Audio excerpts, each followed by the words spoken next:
Chapter 949.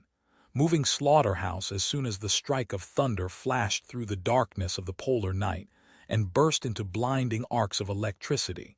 Decimating the center of the swarm, Sonny spoke into his communication device. Wedge formation. He had created a rift in the middle of the mass of nightmare creatures, but it was not enough to clear a path through the blockade. There was the flanking force spilling from the mountains to worry about, too.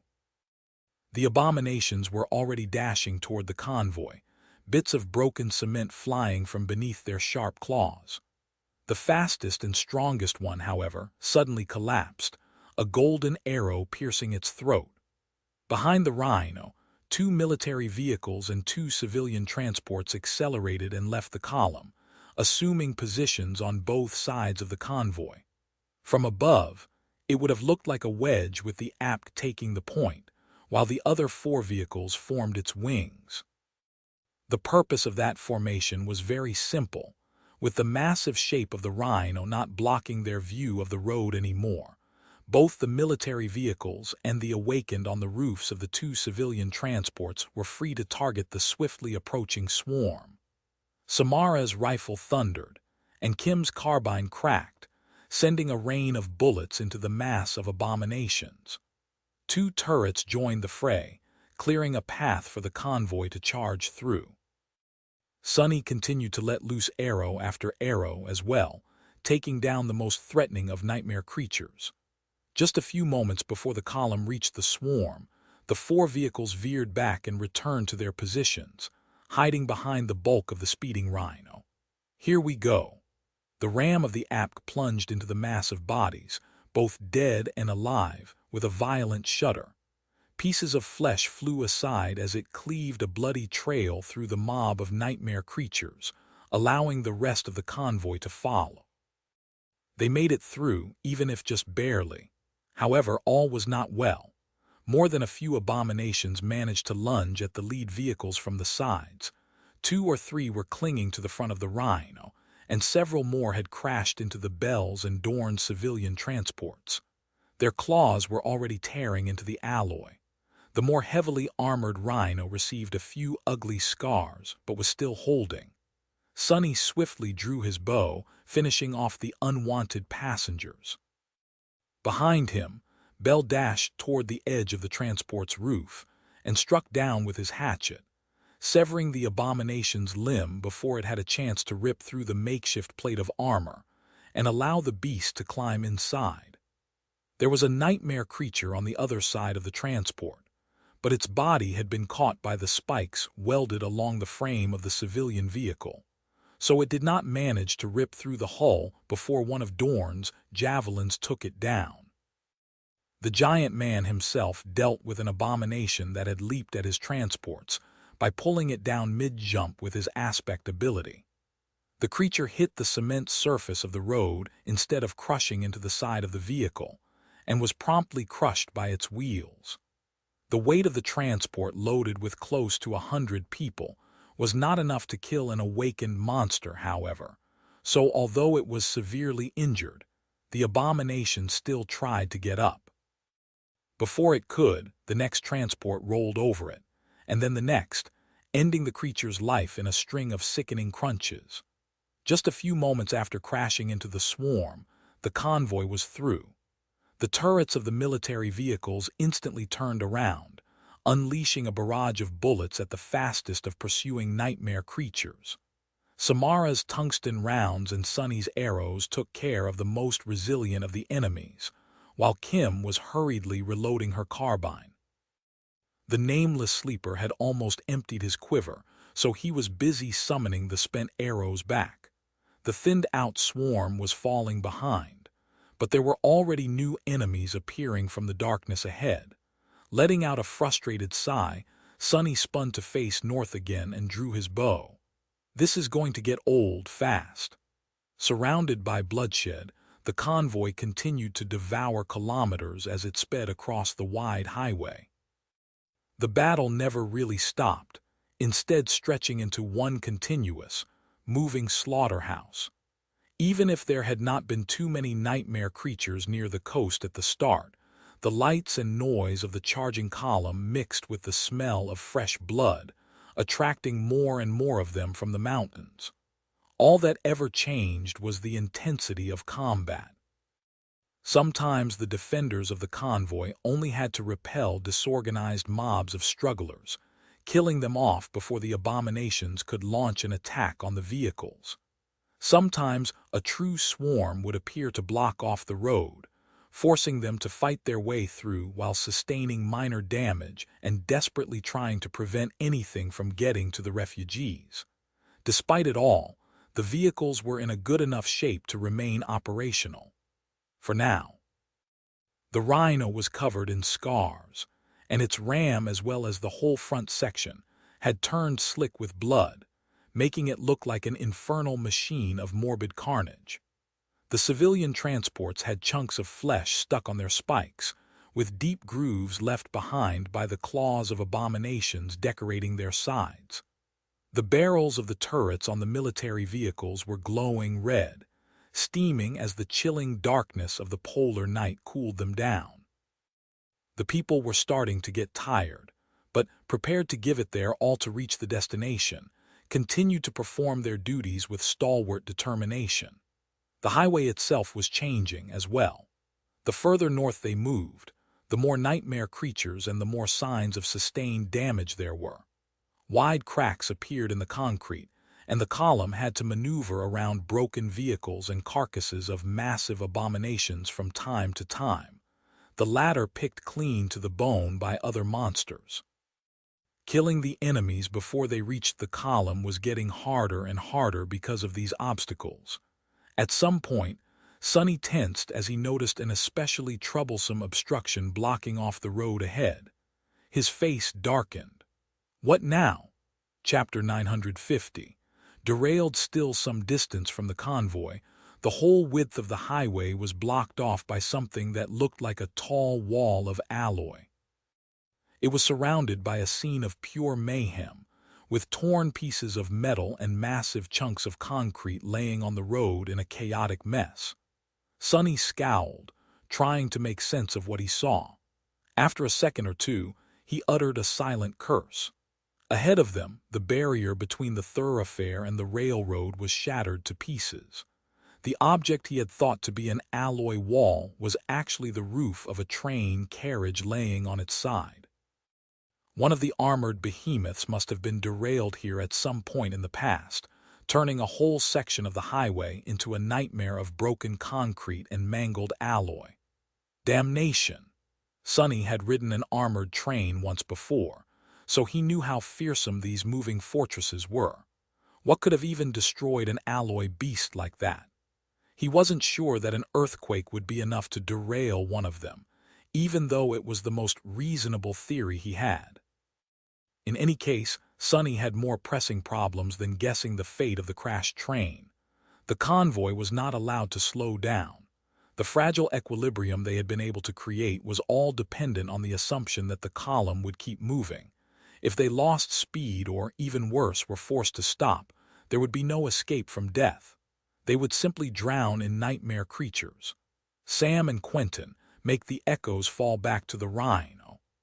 Then he closed his eyes for a moment and reached forward with his senses.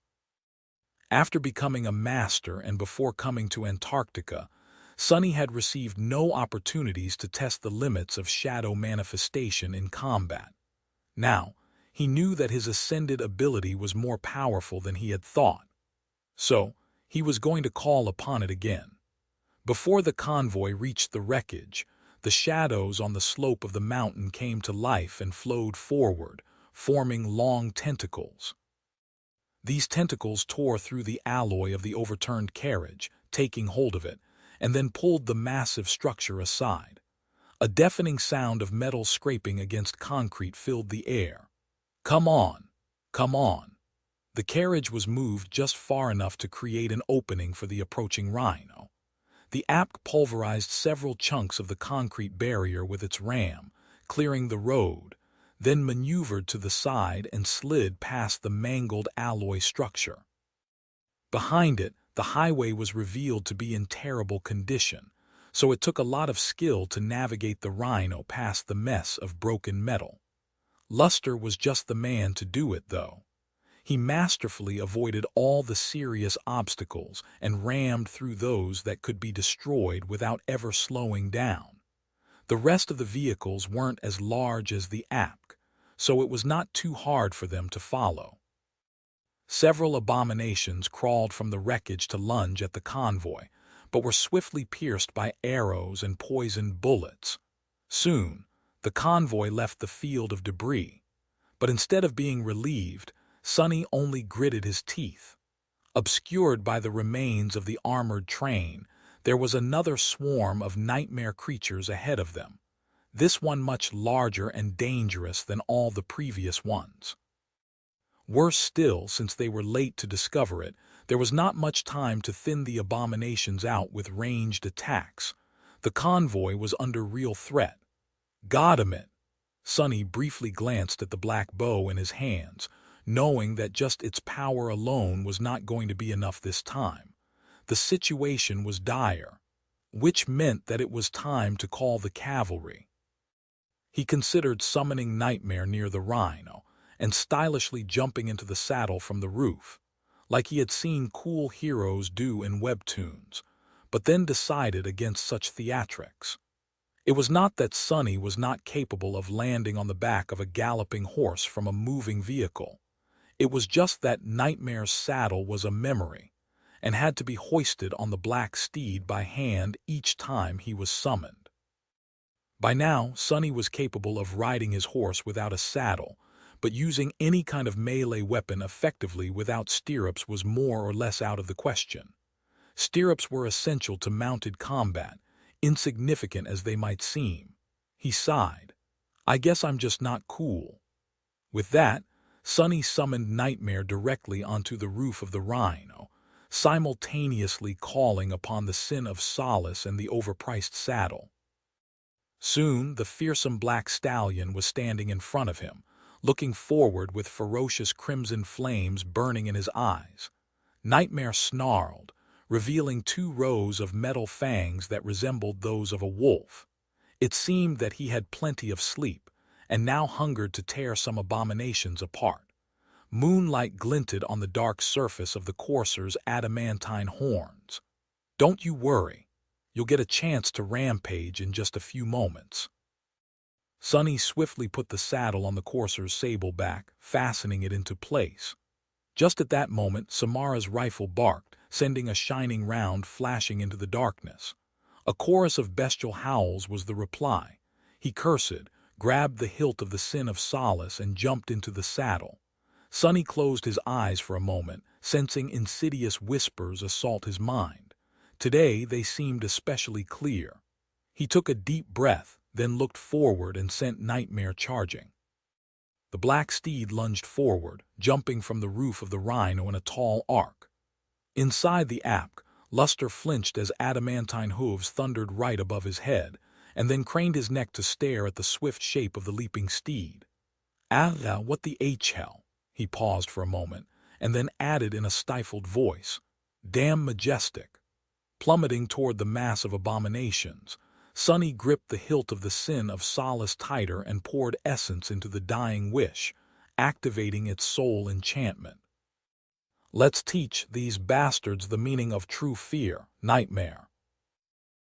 Shadow Slave Audiobook by Kevin. Chapter 951. Outrider Nightmare landed on the surface of the highway less than 100 meters away from the rushing swarm and galloped forward without ever slowing down. The wind howled in Sonny's ears as the dark stallion's adamantine hooves rang sonorously on the cold concrete. A vicious grin somehow found its way to Sonny's face. "I must have lost my mind." Diving headlong into a tide of hundreds of nightmare creatures was no cause for a smile, but for some reason he felt exhilarated. Perhaps it was the sinister whispers of the cursed jade sword that were subtly influencing him. Perhaps Nightmare was simply not the only one who longed to go on a murderous rampage. Ever since Low 49, nothing had gone right for Sonny. The bitter pressure of it all fueled him with frustration and anger, and the anger wished for a way out. Now he was going to unleash it on these damned abominations. Die! Driven into a mad frenzy by the call of the dying wish, the first of the nightmare creatures leaped into the air, its fangs glinting in the moonlight. Sonny leaned forward to cut it apart, but before he could, Nightmare's jaw snapped and tore the beast's throat open. With a violent twist of his neck, the black stallion sent the convulsing body flying into the mass of abominations. In the next moment, they plunged into the swarm. The sin of Solace sang, slicing a creature after creature apart. Wrapped in shadows, Sonny fought with stunning speed and precision, obliterating any abominations that tried to get close. It was as though he was surrounded by a whirlwind of rending jade. The flesh of nightmare creatures parted before the white blade of the beautiful giant like water. Nightmare was no less deadly. The dark steed galloped forward, slaughtering creatures with his fangs, his horns, and his hooves. Some were torn apart, some were thrown to the ground and trampled to death. Some were simply tossed aside like broken dolls by a shattering crash with the destrier's wide chest.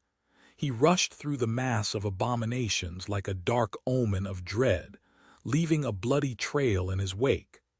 To Sonny, it seemed as though Nightmare was especially lethal today. Perhaps it had to do with the black steed's long slumber, or maybe it was just a powerful combination of enchantments, attributes, and abilities that made the spacious coastal highway a perfect battlefield for his shadow. Nightmare's speed, strength, and resilience were enhanced when surrounded by darkness and shadows, and the polar night provided plenty of both. The tenebrous stallions might also grew the more he was feared, and currently, both his own mantle of feral ability and the eye omen of dread, one enchantment of the sin of Solace, were poisoning the rabid minds of hundreds of nightmare creatures with insidious terror. Maybe most importantly, the nightmare ability made the black steed more powerful the more nightmares he had subjugated, and by now, there were hundreds of conquered dreams serving as his thralls. All of this meant that the large swarm of abominations blocking the convoy's path was in for a sea of suffering. However, that was not enough. Even while sundering one revolting body after another, Sonny saw that there were simply too many abominations ahead of them to slaughter them all. For now, Nightmare and he had been able to continue their bloody charge without slowing down, but as soon as enough abominations threw themselves into the carnage, that was bound to change. Once the rampaging stallion was stopped, the swarm could potentially overwhelm them by burying both under a mountain of bodies. Sonny and Nightmare could escape such a trap by turning into shadows, of course. But even if Sonny could eventually kill every single abomination, it would take too much time. Not only would more nightmare creatures inevitably join the mayhem, but the convoy was less than a dozen seconds from reaching the swarm. He had to remind himself that his goal was not to slaughter the hateful wretches that had dared to stand in his way. His goal was to clear a path for the column of battered human vehicles, whose passengers all depended on him to deliver them to safety. Curses! By now, most of the swarm must have been affected by the pull of the dying wish. All of them had nothing on their mind but one all-consuming desire to rip Sonny apart. Using that to his advantage, he commanded Nightmare to veer left, cutting through the tide of abominations and getting closer to the ocean.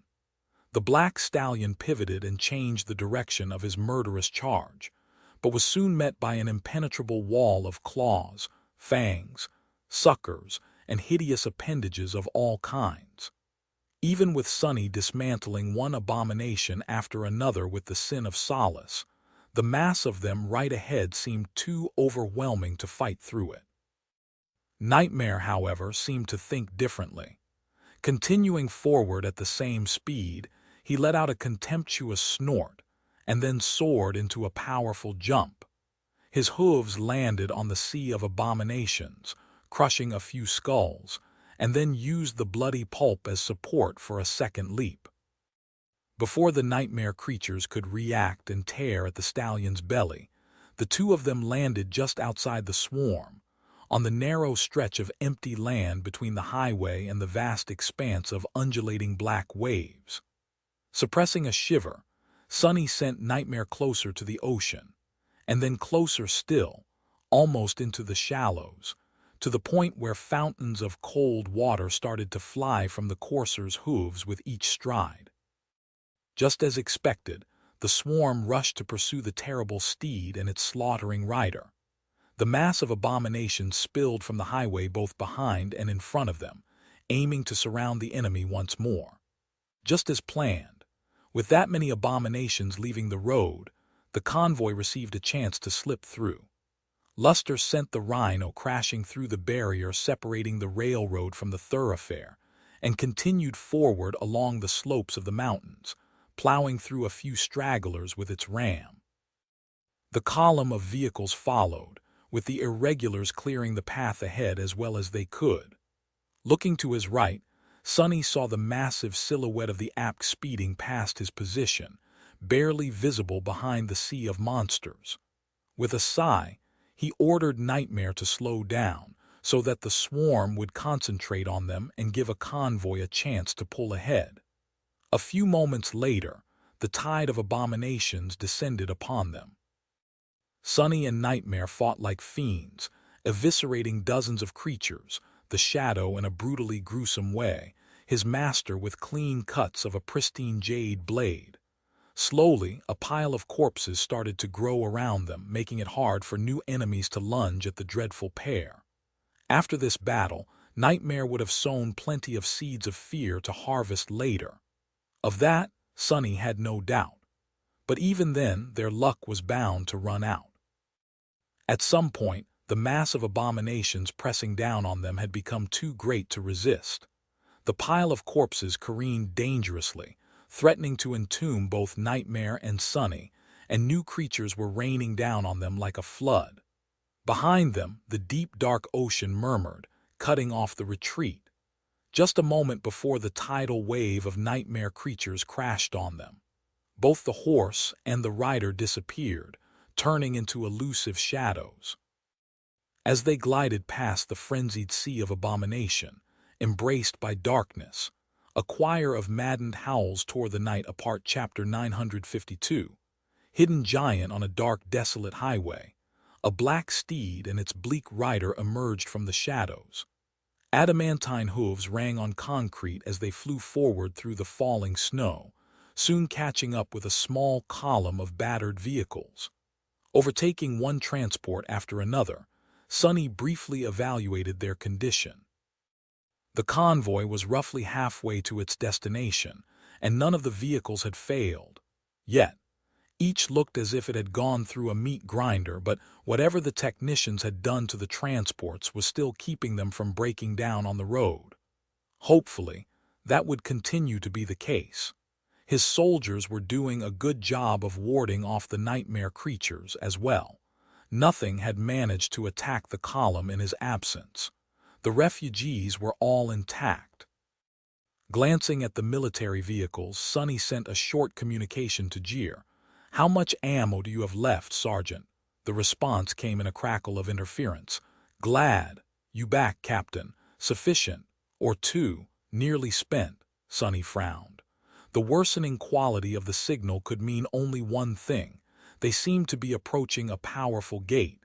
He concentrated for a moment to sense the call and felt that it was gradually growing louder. "Got 'em it." With a grimace, Sunny sent Nightmare forward and soon reached the head of the convoy, galloping alongside the rhino. He caught a glimpse of Luster, who was concentrating on driving the ape, and then looked into the darkness ahead. At the moment, there were not enough stragglers on the road to make him summon back Morgan's warbow abomination, and Blackie were enough to deal with them. However, in the distance, still a few kilometers away, Sunny saw a hint of wrongness hidden in the darkness of the polar night. There was an ugly rift in the fabric of reality there, one that seemed small and inconsequential from distance, but had to be considerably wide and tall up close, blocking most of the highway. A nightmare gate. The question was, how long ago had it manifested? Depending on the answer, the abominations brought into the waking world by it could have long wandered away in search of prey, or were still lingering around. There is only one way to find out, I guess. Not in a hurry to get back to the roof of the rhino, Sonny remained in the saddle, wielding the sin of solace in one of his hands. He was tensely looking at the swiftly approaching gate, trying to notice the shapes of nightmare creatures that could have been hiding on the highway or the mountain slope nearby. Even in the cold waters of the dark ocean, there were no enemies in the water and no enemies on the road. However, the mountain slopes made him feel tense for some reason. Disturbed, Sonny studied the cliffs rising above the highway to understand what he had missed. Their shape was somewhat irregular, but he did not see any movement. That was until the slope itself moved, unfurling long limbs and turning away from the mountain to face the highway. Sonny uttered a stifled curse. At 10 meters tall, the creature was gargantuan. Its rough and uneven hide was almost of the same texture as the stone slope of the mountain, and its 8 segmented legs resembled wide pillars. It looked like a giant spider with an enormous, bulbous beehive attached to its carapace, and there were hundreds of small crimson eyes burning in the dark holes of that massive hump. Sonny's mouth turned dry. A tyrant. He did not know what rank the creature was, but it had to be a tyrant. One that carried an army of minions within its body, no less.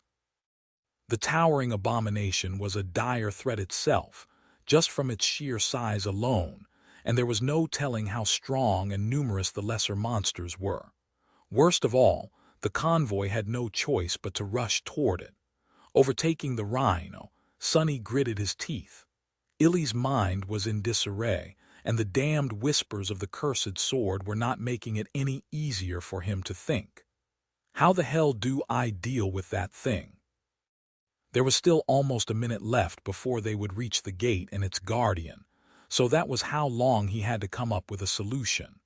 Sonny swiftly considered his best options. He could send Nightmare charging forward and attack the tyrant with his most powerful weapon, the sin of solace, to either cripple, kill, or lead the creature away from the road. Depending on the rank of the giant spider, that could either be a very good or an utterly terrible decision. Alternatively, he could summon his bow and finally use the wasteful but devastating Death Dealer enchantment, potentially delivering a severe wound or outright killing the tyrant on the spot. The minions could be dealt with if he followed up with the strike of thunder, too. But if that did not work, he would be risking the entire convoy. Damnation! Sonny almost commanded Nightmare to rush toward the tyrant, but at that moment, something strange happened. The giant spider, who had been staring at the approaching human vehicles with malevolent intensity, suddenly froze for a moment, and then took a step back. Then the creature turned around and rushed toward the mountain, climbing the slope with its long, powerful legs. Just a few seconds later, it was far away from the highway and continuing to get further, large boulders rolling down from where it had passed. It was almost as if the tyrant was scurrying away. Sonny blinked, dumbstruck by the unexpected turn of events. In front of him, the highway was empty, with only the pulsating rift of the gate obstructing its middle section. What the hell? Why did it look as though the tyrant was running from something? Before Sonny could digest the new information, a cold shiver suddenly ran down his spine, and his hair almost stood on end. A sense of danger and fear like he had never experienced before suddenly burst into his mind. Swinging his head to stare at the ocean, his eyes wide, Sonny felt a colossal shadow rising from the depths of the cold water. The waves retreated a few meters back, and then a titanic stone hand suddenly broke the surface and soared into the night sky. The arm of the submerged giant rose above the coastal highway like a dark tower, easily reaching 20 or 30 meters into the air, and then careened, starting to fall in the direction of the convoy. Chapter 953. Titan Sonny froze, mesmerized by the harrowing sight of a dark expanse of weathered stone rising from the depths of the ocean. It rose higher and higher, rivers of water flowing down from the numerous grooves and ravines covering the surface of the giant's arm. Due to the scale, it seemed as though the arm was moving deceptively slowly, but he knew that to be an illusion. A single thought formed in Sonny's stunned mind. Goliath. One of the three titans that had come to the Antarctic center. It had to be him. The Whispering Legion was dead, and the winter beast prowled somewhere far to the north. The last one, stone giant Goliath, had disappeared without a trace. Army Command had no accurate data on his current location, the last time Sonny had been in contact with them. No wonder if the missing Titan had been traveling through the shallows off the coast of the landmass. It's a damn fallen Titan. A moment later, Sonny suddenly came to his senses, shrugging off the dread and awe of witnessing the enormous creature. Or rather, one of its limbs. What was the big deal anyway? The Goliath was a runt as far as Titans were concerned. He was simply a giant stone abomination instead of a sentient force of nature.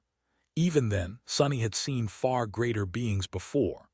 However, the damned Titan, no matter how he compared to others of its kind, could destroy the convoy with one brush of his finger. Barely suppressing his panic, Sonny stared at the falling hand of the giant, then twisted around and waved at Luster, shouting as loud as he could. Go, go, go, speed up. If there was one blessing in this dreadful situation, it was that Goliath's aim seemed to be a bit off. If the convoy accelerated, they had a slim chance of shooting underneath the gargantuan arm before it slammed into the highway. Should they end up being just a little bit too slow, at least a couple of vehicles would be instantly flattened by the titanic blow. But stopping meant death, so there was no other choice. The Rhino dashed forward, gaining a bit more speed. Sonny and Nightmare galloped ahead of it, diving into the shadow of the swiftly falling hand and emerging from it on the other side. The App was just behind them. Sonny's heart was beating wildly as he counted off seconds. The first of the civilian transports appeared behind him, then another and another. Not yet, not yet. Finally, the rear vehicle shot past the gate. A few moments later, Goliath's arm hit the concrete surface of the highway, pulverizing a large swath of it and sending a localized earthquake spreading from the point of impact. Nightmare stumbled, but righted himself a split second later. Some distance behind, the wheels of the rearmost military vehicle momentarily flew into the air, then hit the cracked surface of the road with a screeching sound. Somehow, the driver managed to maintain control of the vehicle and desperately sped forward, hoping to get away from the colossal threat. Made it! Sonny let out a groan, knowing that their narrow escape from death was both temporary and futile. No matter how fast the convoy was moving, they had no hope of outrunning a Titan. Now that Goliath was aiming for them, there was no chance of salvation. Unless something managed to stall the giant for a few minutes, the convoy was doomed. Not fair, not fair. This is not fair. After all they had been through, after everything he had done, this was the end. Sonny felt like howling at the moon in sorrow and anger. Behind them, the enormous hand scraped against the concrete, and then a titanic shape started to rise from the ocean. Goliath was pulling himself out of the cold water, its ugly head emerging from beneath the waves first. Sonny shuddered. The Titan was somewhat humanoid in appearance, but far from resembling a graceful statue. Unlike the magnificent monuments of the Forgotten Shore, Goliath looked more like a small mountain that had come to life than an effigy of a human. The surface of its body was rough and unpolished, like a natural cliff, and its proportions were all wrong. His legs were powerful and stocky, and its torso was massive and asymmetrical, with mounds of stone rising from its back like humps. The giant had 3 arms, each hand possessing a different number of thick, short fingers.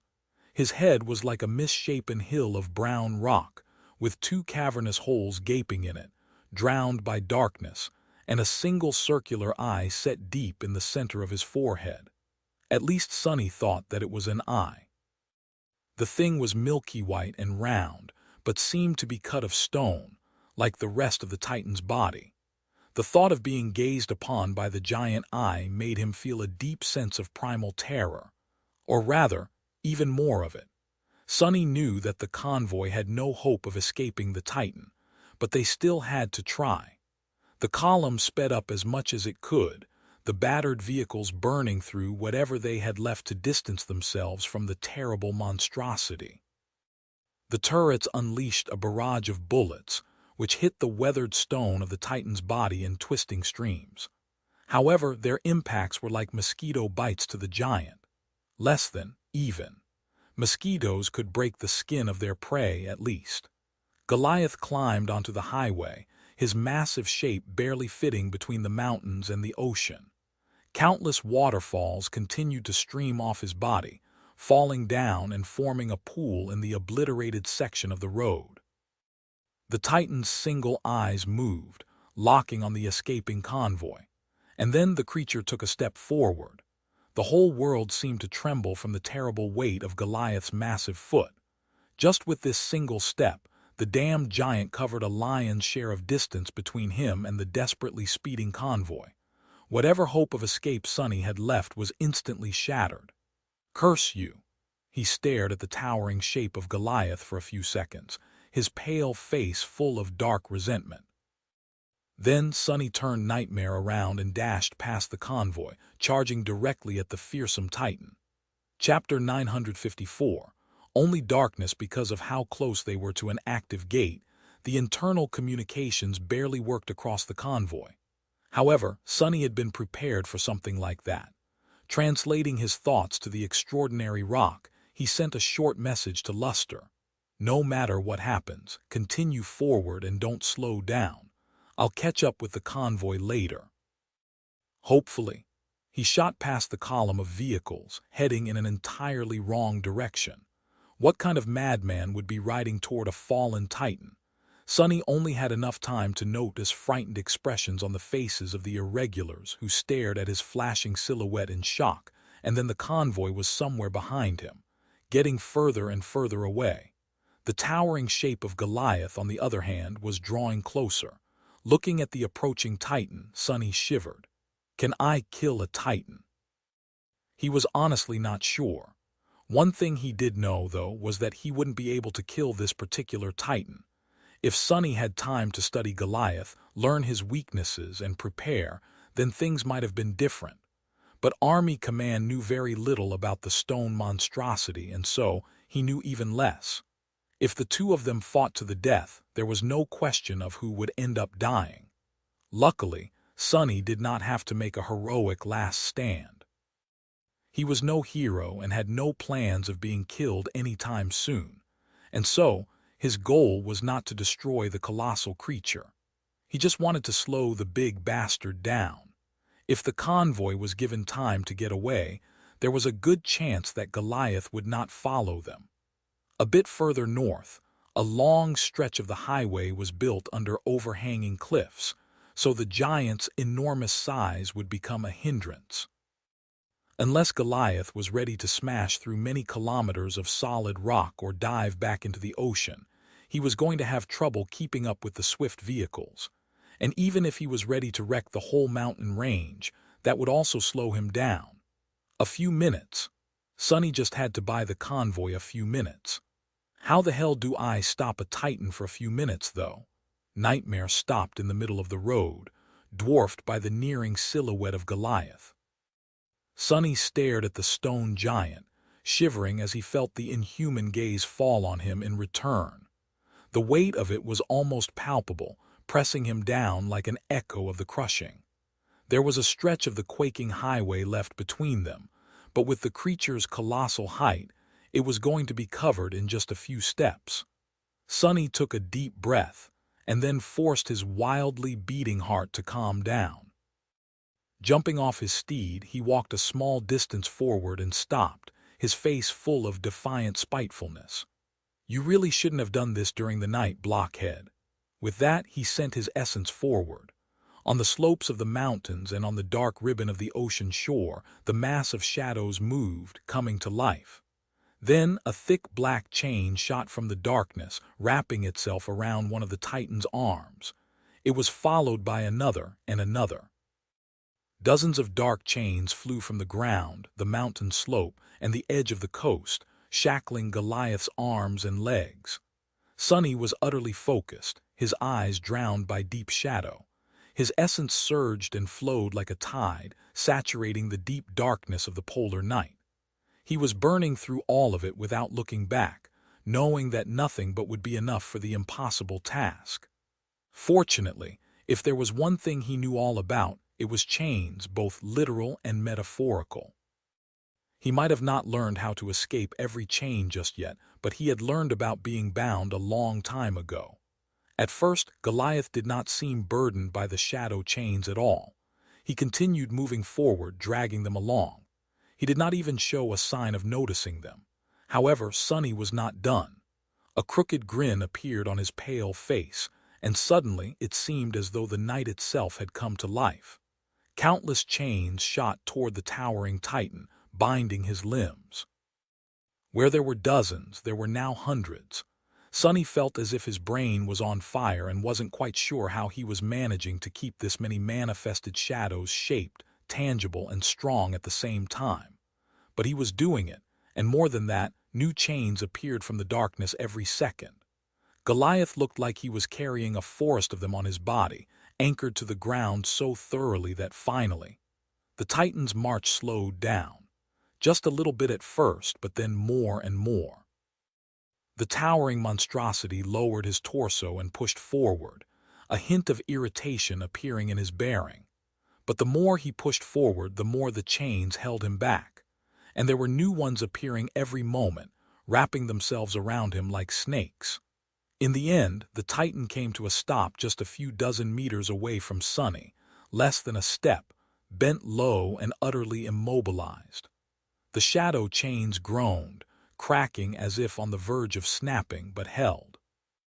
From the side, it looked as if the giant was trying to kneel in front of a defiant ant. Sonny let out a shaky breath and then swayed slightly, feeling drops of blood falling from his nose. His essence was disappearing at a terrible rate. At this point, he wouldn't be able to sustain the hundreds of shadow chains for long. But no matter how much time that was going to buy, it was already enough. Probably. His mind was somewhat hazy. I think I overdid it this time. And when had the whispers of the sin of Solace gotten so loud? Right now, Sonny felt like he could make out what they were saying. No, he definitely could. The cursed sword whispered into his ear, its voice indistinguishable from his own. It only said one word, useless. Sonny's eyes widened slightly. In the next moment, dozens of chains wrapped around one of Goliath's legs snapped with a deafening crack. Oh! The Titan's foot shot forward with astonishing speed and smashed into Sonny with the weight of a mountain. There was the howling of the wind and indescribable pain, but mercifully it did not last long. Then there was only darkness. Chapter 955. The end. Sonny died. Being dead wasn't too bad, all things considered. More or less every bone in his body was shattered. His rib cage had caved in, and sharp bone fragments were piercing his lungs. His limbs were twisted at unnatural angles, and his skull had cracked. There was excruciating pain, but it went away almost immediately since his spine was broken and his spinal cord was severed. Bone weave had tempered his bones and made them incredibly durable, but everything had its limits. For Sonny, that limit had turned out to be being kicked by a literal mountain, apparently. He could not see anything because his eyes had burst and could not hear anything because his eardrums had ruptured. The world was dark and silent. It was almost comfortable if not for the terrible cold. Sonny was very, very cold. Ah, damnation! Could he not just die in peace? You really are a useless piece of outskirt trash. Despite not being able to hear anything, he heard the cold, contemptuous voice. His own voice. Gods, can you shut the hell up? Sonny sent his shadow sense outward and found out that his broken body was laying on the very edge of the dark water, with icy waves washing his blood off the stone shore and licking his skin. No wonder he felt cold. Goliath was nowhere to be seen, but the weakening tremors that shook the world from time to time told him that the Titan was walking away, heading inland. Unable to move, Sonny imagined letting out a sigh. What luck! He might have died, but at least the giant had not stepped on him. His body had stopped just outside the dark waves after flying away and ricocheting off the concrete surface of the highway, too. Otherwise, to add insult to injury, he would have had to drown as well, but since he had not, now it was time to come back to life. Oh, this is going to hurt. Sonny was dead, but of course, such trivialities were not going to stop him. He had not spent most of the Antarctica campaign wearing the undying chain without a reason, after all. Undying enchantment description. The wearer cannot die. As long as he had essence to spare, death was just a temporary condition for Sonny. It was no different from having his head cut off in the Red Colosseum, and he had survived that debacle without too much trouble. Simply being unable to die for a few minutes was not going to save him, sadly. Back then, Sonny had been healed by Elias before running out of essence. But now, there was no one to help him. As soon as he burned through his essence, he would inevitably die. Well, I'll just help myself then. Sonny summoned the runes. He did not have eyes anymore, and yet he was still able to perceive them somehow. It was both strange and logical, explaining how Cassie had been able to communicate with the spell all that time. Finding the dying wish in the list of his memories, he concentrated on it and read the description of the transcendent charm's soul enchantment. Death wish, enchantment description. Those who witness the wielder of this memory are compelled, friends to be inspired, foes to seek the wielder out. The power of the memory grows the more enemies they give the gift of death, and can be consumed to heal the wielder's wounds. Death charge, 1000/1000. Sonny had not been idle since coming to Antarctica. He had saturated the counter of the dying wish a long time ago by slaughtering countless nightmare creatures across the Antarctic center. Now, it was finally time to use that hidden ace. Feeling his essence running dry and a numbing fog enveloping his mind, Sonny activated the healing enchantment. Instantly, there was a change. A furious flood of power rushed into his broken body, repairing it. His eardrums were restored, his liquefied eyes slowly started to coalesce back into solid shape. His fractured bones assembled themselves from hundreds of small fragments. The severed sections of his spinal cord connected back together. Arg, crap. The pain was back, sending him into a violent convulsion. Sonny bit his tongue hard enough to feel the salty taste of blood, but a moment later that wound, too, was healed. The agony of it all was nothing short of exquisite. Curse it. But it was all good. Pain was good. Pain meant that he was alive, or at least coming back to live. It was its absence that was frightening. A full charge of the powerful transcendent memory was enough to bring his body back from being utterly devastated, but the process was not instantaneous. Even with blood weave helping, it took some time. Sonny had no choice but to endure and wait. He was no stranger to agony anyway. At some point, he regained his vision. Rising his head weakly, Sonny looked at himself through the veil of tears. What he saw made him feel disheartened. The undying chain was all but gone. The bleak steel of his armor was shattered and mangled to the point of being unrecognizable. A few pieces of it were bent at sharp angles and pierced his flesh, slowing down the process of healing. Sonny stared at the bloody mess that was his body for a few moments, then thought that he should probably dismiss the armor. However, he did not need to. Almost at the same moment, the undying chain suddenly shone with soft radiance, and then disintegrated into a whirlwind of white sparks. The brilliant sparks danced around him for a few seconds, caressing his skin before disappearing without a trace forever. The familiar voice of the spell whispered into his ear, "Your memory has been destroyed." Sonny dropped his head back into the water. "Thank you." The undying chain had held long enough for the healing power of the dying wish to bring him back from the doors of death, refusing to succumb to the terrible damage before he was safely on his way to being healed. As if on purpose. True to its name to the very end, it was sort of poetic. I guess dying makes one sentimental. What the hell was he thinking about? It was just a suit of armor, an armor-type memory. Memories did not have thoughts, aspirations, and feelings. Well, most didn't. Turning his head slightly, Sonny stared at the beautiful jade shape of the Sin of Solace which was laying on the stones a few steps away from him. His eyes darkened a little. So it was you all that time. Messing with my mind and calling me names. The moonlight glinted on the pristine white blade. Everything was silent for a few moments, and then Sonny's own voice answered, full of disdain. Took you long enough to realize, as expected of an uneducated rat. Sonny gritted his teeth and stifled the desire to dismiss the damned sword immediately. He had already lost his armor, and leaving himself without a weapon would not be a very good decision. Ignoring the insidious whispers, Sonny let out a pained groan and then stood up with a stagger.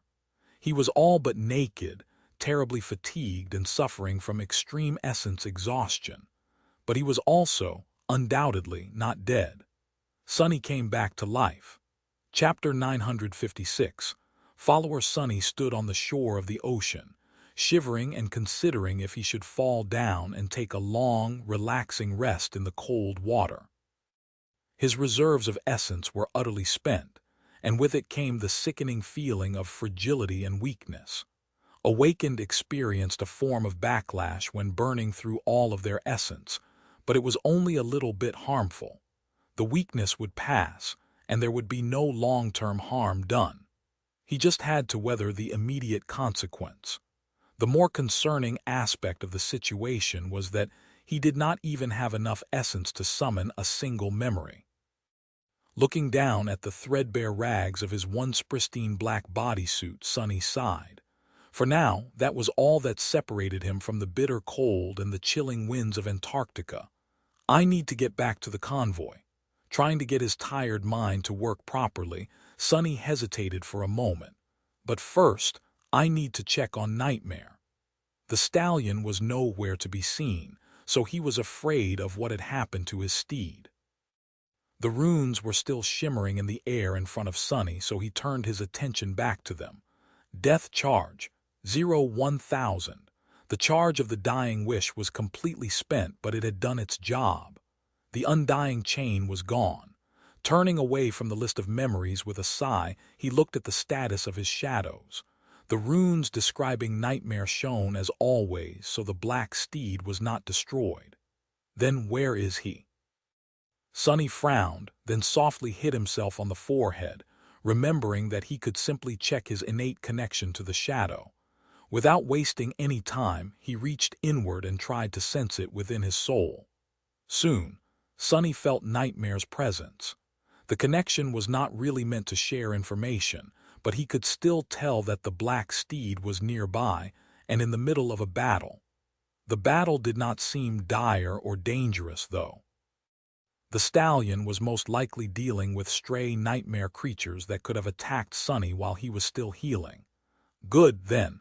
We can get away from here as soon as he is finished. Sonny swayed a little, then glanced at his four shadows, who were all staring at him with different expressions. The happy shadow was beside itself.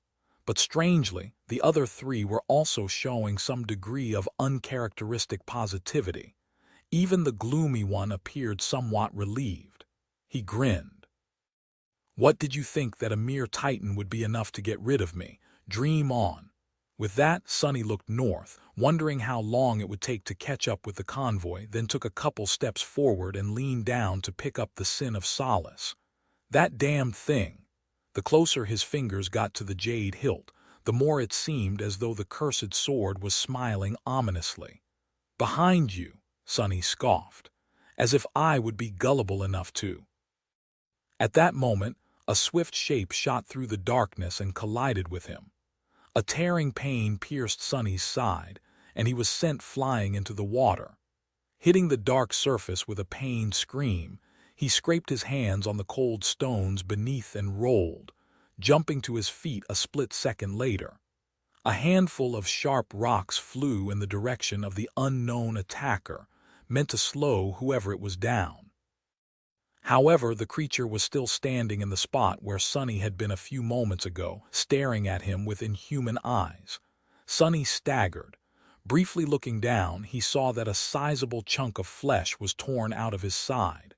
Blood weave had stemmed the bleeding, but the wound still looked gruesome. Then he glanced back at the bastard who had bitten him. The creature looked vaguely familiar.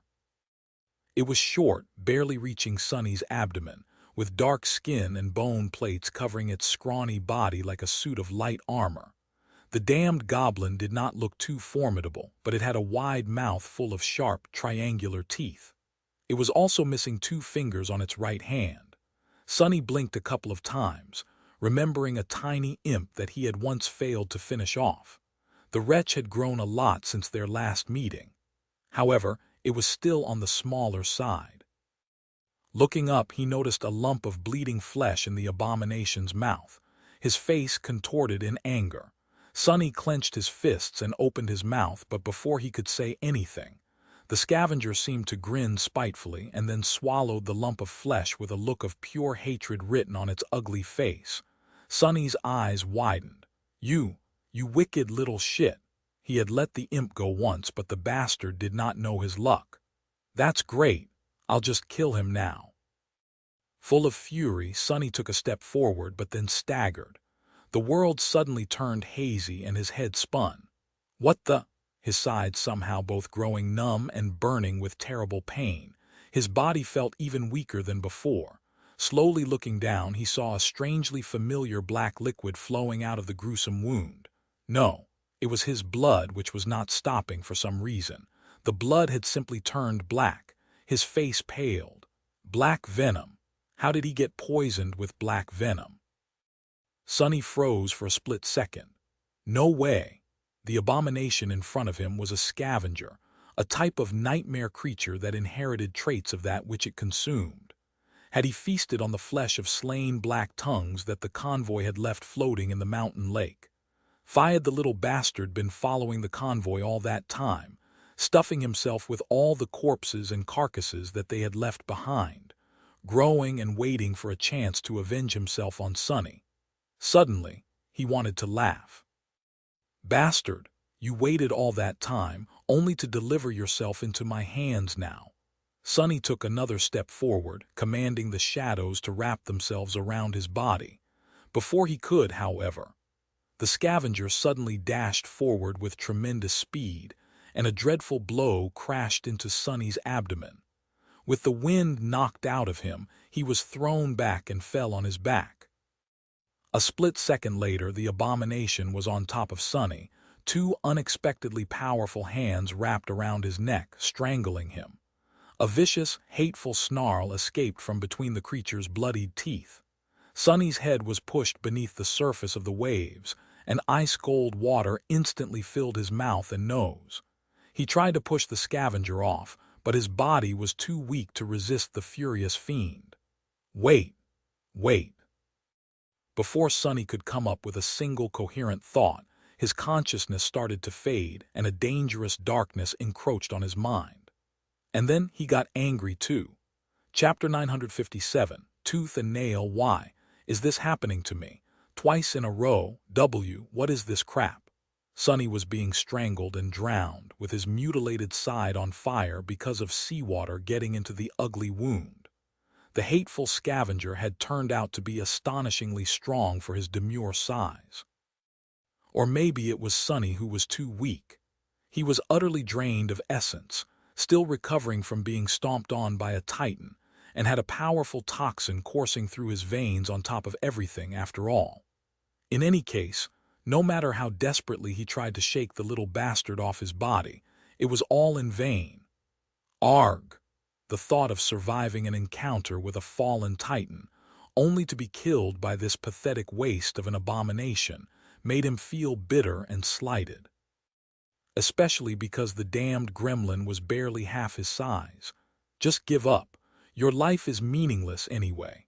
Feeling his consciousness starting to slip, Sonny tried to snarl, "Shut the hell up." The Sin of Solace remained silent for a moment and then laughed.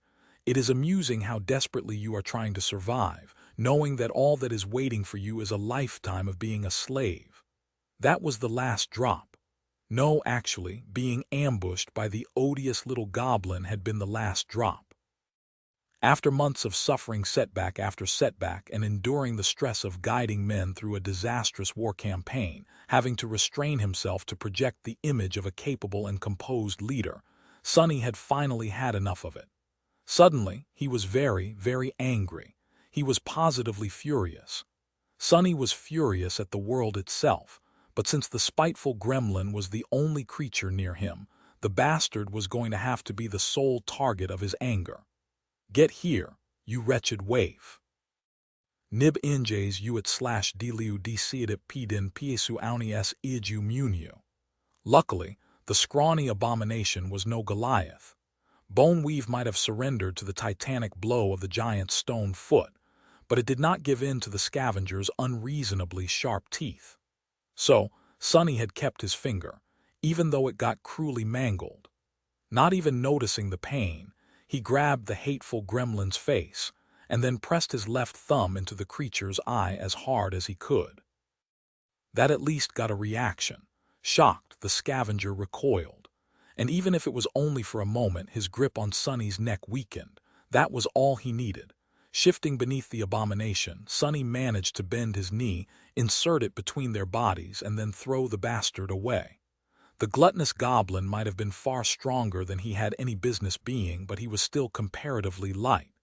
His scrawny body flew away, landing back on the stone shore. "Where do you think you're going?" "I'm not finished with you yet, damned pest." Rising from the water, Sonny sucked in a hoarse breath and then glared at the scavenger with bloodshot, murderous eyes. "Come here." The spiteful creature was happy to oblige.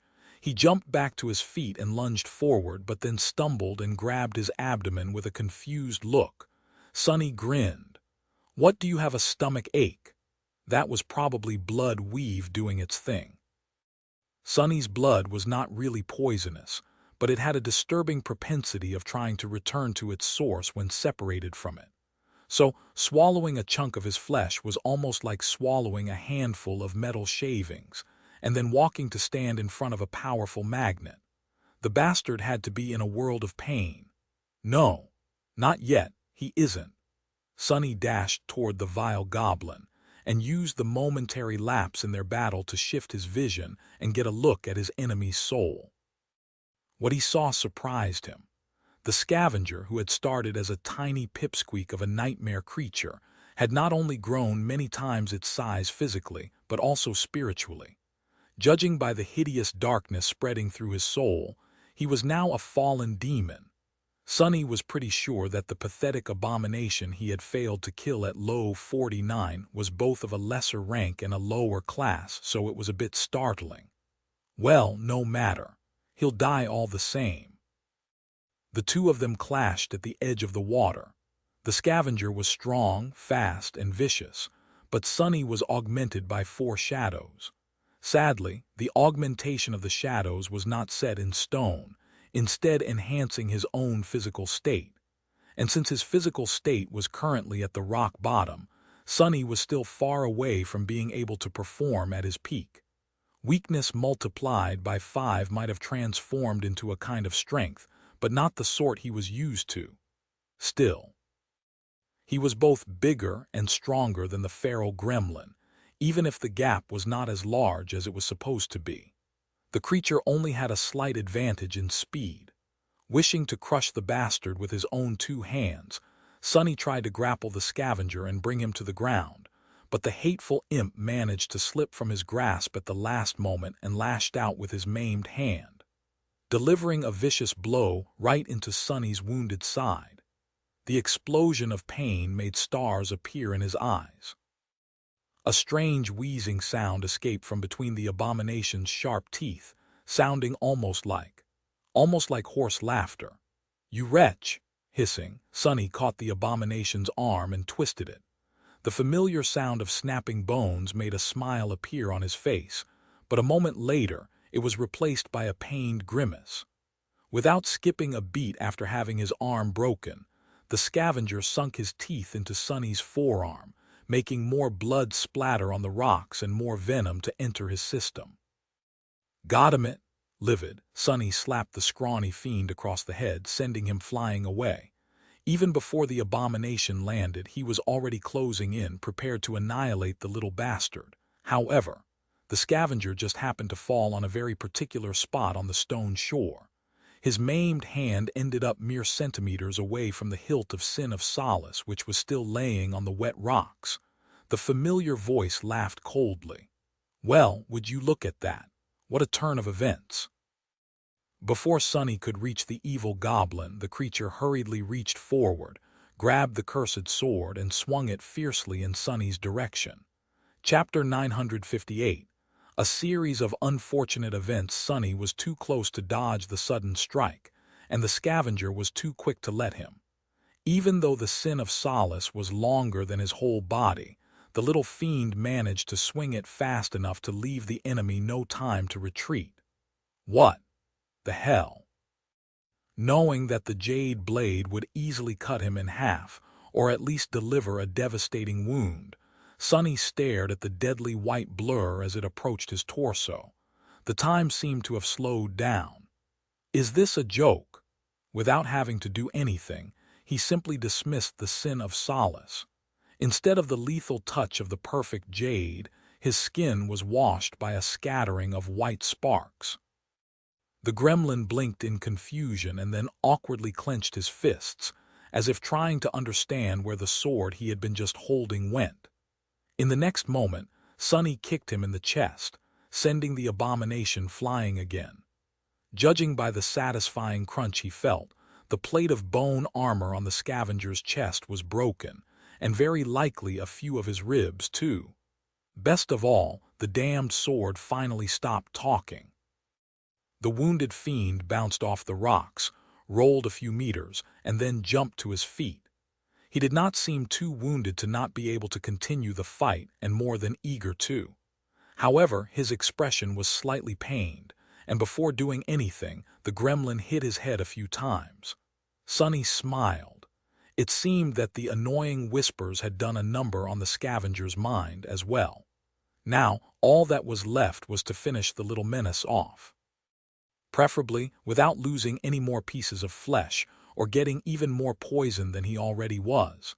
Sonny just started to consider the best and most painful way to kill the scavenger, but at that moment, a beautiful sound reached his ears. It was the ringing of adamantine hooves that was approaching them from somewhere further up the road. A nasty grin appeared on his face. "Oh, you are so done now, bastard." Nightmare had obliterated his foes and was coming back to assist his master. The scavenger seemed to understand the meaning of the ringing, too. He hesitated, staring at Sonny with an expression of burning hatred. Time to die. Then something changed. The expression on the ugly face of the vicious gremlin shifted, turning into one of indescribable fear. Moving his head, the little fiend stared at something behind Sonny's back. But there was nothing there. Sonny wanted to scoff. Does this cretin really think that I will fall for the oldest trick in the book? I wrote that damn book, fool. Except for the ocean. Then again, Sonny had already neglected to look behind himself once today, which had led to his current pitiful state. Suddenly, a chill ran down his spine. With all four shadows wrapped around his body, Sonny could not see what was happening behind him. Gritting his teeth and knowing that he would regret it, he briefly glanced at the dark surface of the water. The ocean was just as it had been a minute ago, and no horror was lunging at him from the cold waves. No, no, no. By the time he looked back, the scavenger was already gone. Sonny did not know where the little bastard had disappeared to, but he could not see any trace of him. It was as if the scavenger had never been here at all. A stunned expression appeared on Sonny's face. Did he really slip away from me again? He opened his mouth in disbelief. Damnation. Infuriated, Sonny kicked the nearest rock and then spun, hoping against reason to find the hateful gremlin somehow. He could not have gotten too far away or hidden too well. There was no telling just what sort of powers the hateful abomination had absorbed by devouring countless nightmare creatures, though. The scavenger was thoroughly gone. "I can't believe it. Curse that damned wretch." Gritting his teeth, Sonny sent his shadow sense outward, reaching as far as he could in the hope of discovering a hiding goblin. He did not sense a scrawny shadow of the fiend anywhere. He did sense something else, however. Suddenly, Sonny felt very cold. Slowly turning around, he looked at the ocean again. The surface of the undulating waves was unchanged, but somewhere beneath it, at the very edge of his senses, he could feel shadows moving across the ocean floor, drawing closer and closer. Dozens. No, hundreds and hundreds of them, all heading toward a single point, him. Backing away, Sonny gulped. Was the little wretch not faking, after all? What could have frightened the scavenger so much that he had chosen to abandon his attempt at murdering Sonny? Better not find out. Without a drop of essence in his cores and black venom coursing through his veins, Sonny did not feel particularly keen to learn what horrors were approaching him from beneath the waves. He took a few more steps away and then turned around, noticing a familiar shape. Nightmare appeared in his view, galloping across the shattered surface of the highway. Following Sonny's command, the black stallion flashed past him without ever slowing down. As he did, Sonny grabbed the hook of the saddle and pulled himself up, jumping on the back of the galloping steed. Together they dashed away from the water, heading north as fast as they could. Throughout all of it, Sonny never looked back. The feeling of cold dread he felt from the approaching shadows, it was eerily familiar. To hell with this. To hell with it all. This is too damn much for one godforsaken day. The silhouette of the dark courser and his half-naked, battered rider disappeared behind a bend of a mountain slope. And just a few seconds later, the dark waters parted, and the first of the eerie visitors stepped from the water onto the shore. Chapter 959.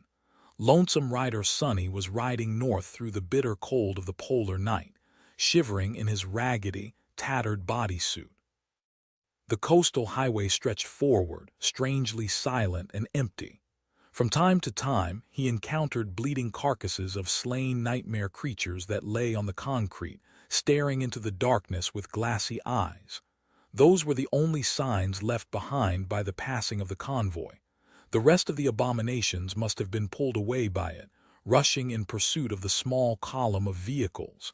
That gave Sonny a chance to catch his breath. I am tired. Now that the thrill of the battle was gone, he found himself in a somber mood. The cold, dark, and desolate landscape of the Antarctic center was only adding to the gloom. Looking ahead, Sonny winced as he rocked in Nightmare's saddle. His wounds were hurting, and the lethal toxin was still trying to kill him from the inside. Most people would have been dead already, but blood weave was slowly overcoming the black venom. Sonny was still bleeding from the torn bite wounds on his side and his forearm, though. His thumb was also a mess. Since he had not encountered anything capable of making him bleed in a long while, that was a bit disconcerting. However, there was very little that Sonny could do. He had a mundane medkit stored inside the covetous coffer, but lacked the essence to summon it. He could not summon an armor to protect himself from the cold for the same reason, as well. After being completely exhausted, essence was slow to return to the vast reservoirs of his cores. What little he had received from dismissing the sin of solace was almost instantly absorbed by his essence-starved body. Until his flesh was saturated at least to a small degree, he was not going to be able to summon any memory. It was not too bad, though. The more of the rejuvenating essence returned to his body, the better he was able to resist the cold, and the stronger blood weave became. Slowly but surely, the feeling of sickening weakness permeating his whole being was receding. Then a small trickle of essence flowed into his cores. Finally, Sonny commanded Nightmare to stop and then dismounted. He knelt on the concrete for a minute or two, steadily breathing in and out and thinking about what memory he should summon first. He was cold and required armor to protect him from both the elements and the enemies, but he also felt very uncomfortable without a weapon. His wounds needed to be tended to, and the memory of ice was another worthy candidate. Eventually, he sighed. Nightmare can be my weapon for now. With that, Sonny summoned the covetous coffer. Opening the metal chest, he took out a medkit and awkwardly applied the clotting agent to his wounds, then plastered the sealing patches on top of them. After that, he reached deep into the cavernous storage space of the coffer, searched for a bit, and pulled out a military coat. Sonny stared at the brass buttons on the coat for a few minutes, then put it on and raised the collar, hoping to save himself from the chilling wind. That should do it for now. Climbing back into the saddle, he sent his steed forward. Nightmare went slowly at first, so as not to disturb his master's wounds too much. They traveled in silence for some time. Eventually, Sonny recovered enough essence to summon another memory, choosing the cruel sight this time. He had considered calling upon the sin of solace, but then decided against it. His mood was already dark, and listening to the damned sword was not going to improve it one bit. Plus, with the undying chain gone, his mental defenses were not as good as they had been. Sonny scowled when he remembered the loss of the transcendent armor and hurried to throw the bitter thoughts out of his mind.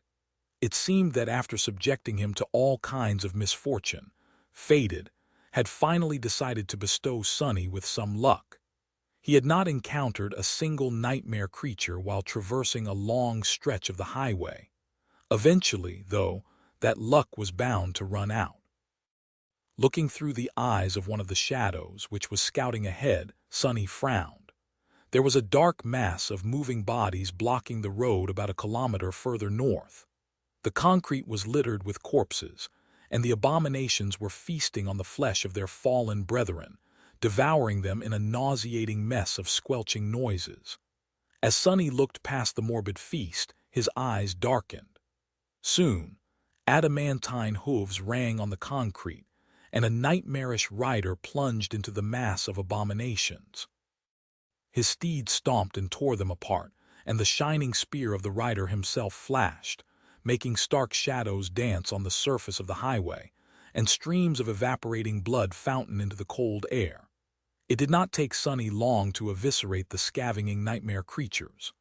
By then, he had recovered enough essence to channel it into the cruel sight, and by the time the short and brutal battle ended, he still had enough left to summon the mantle of the underworld.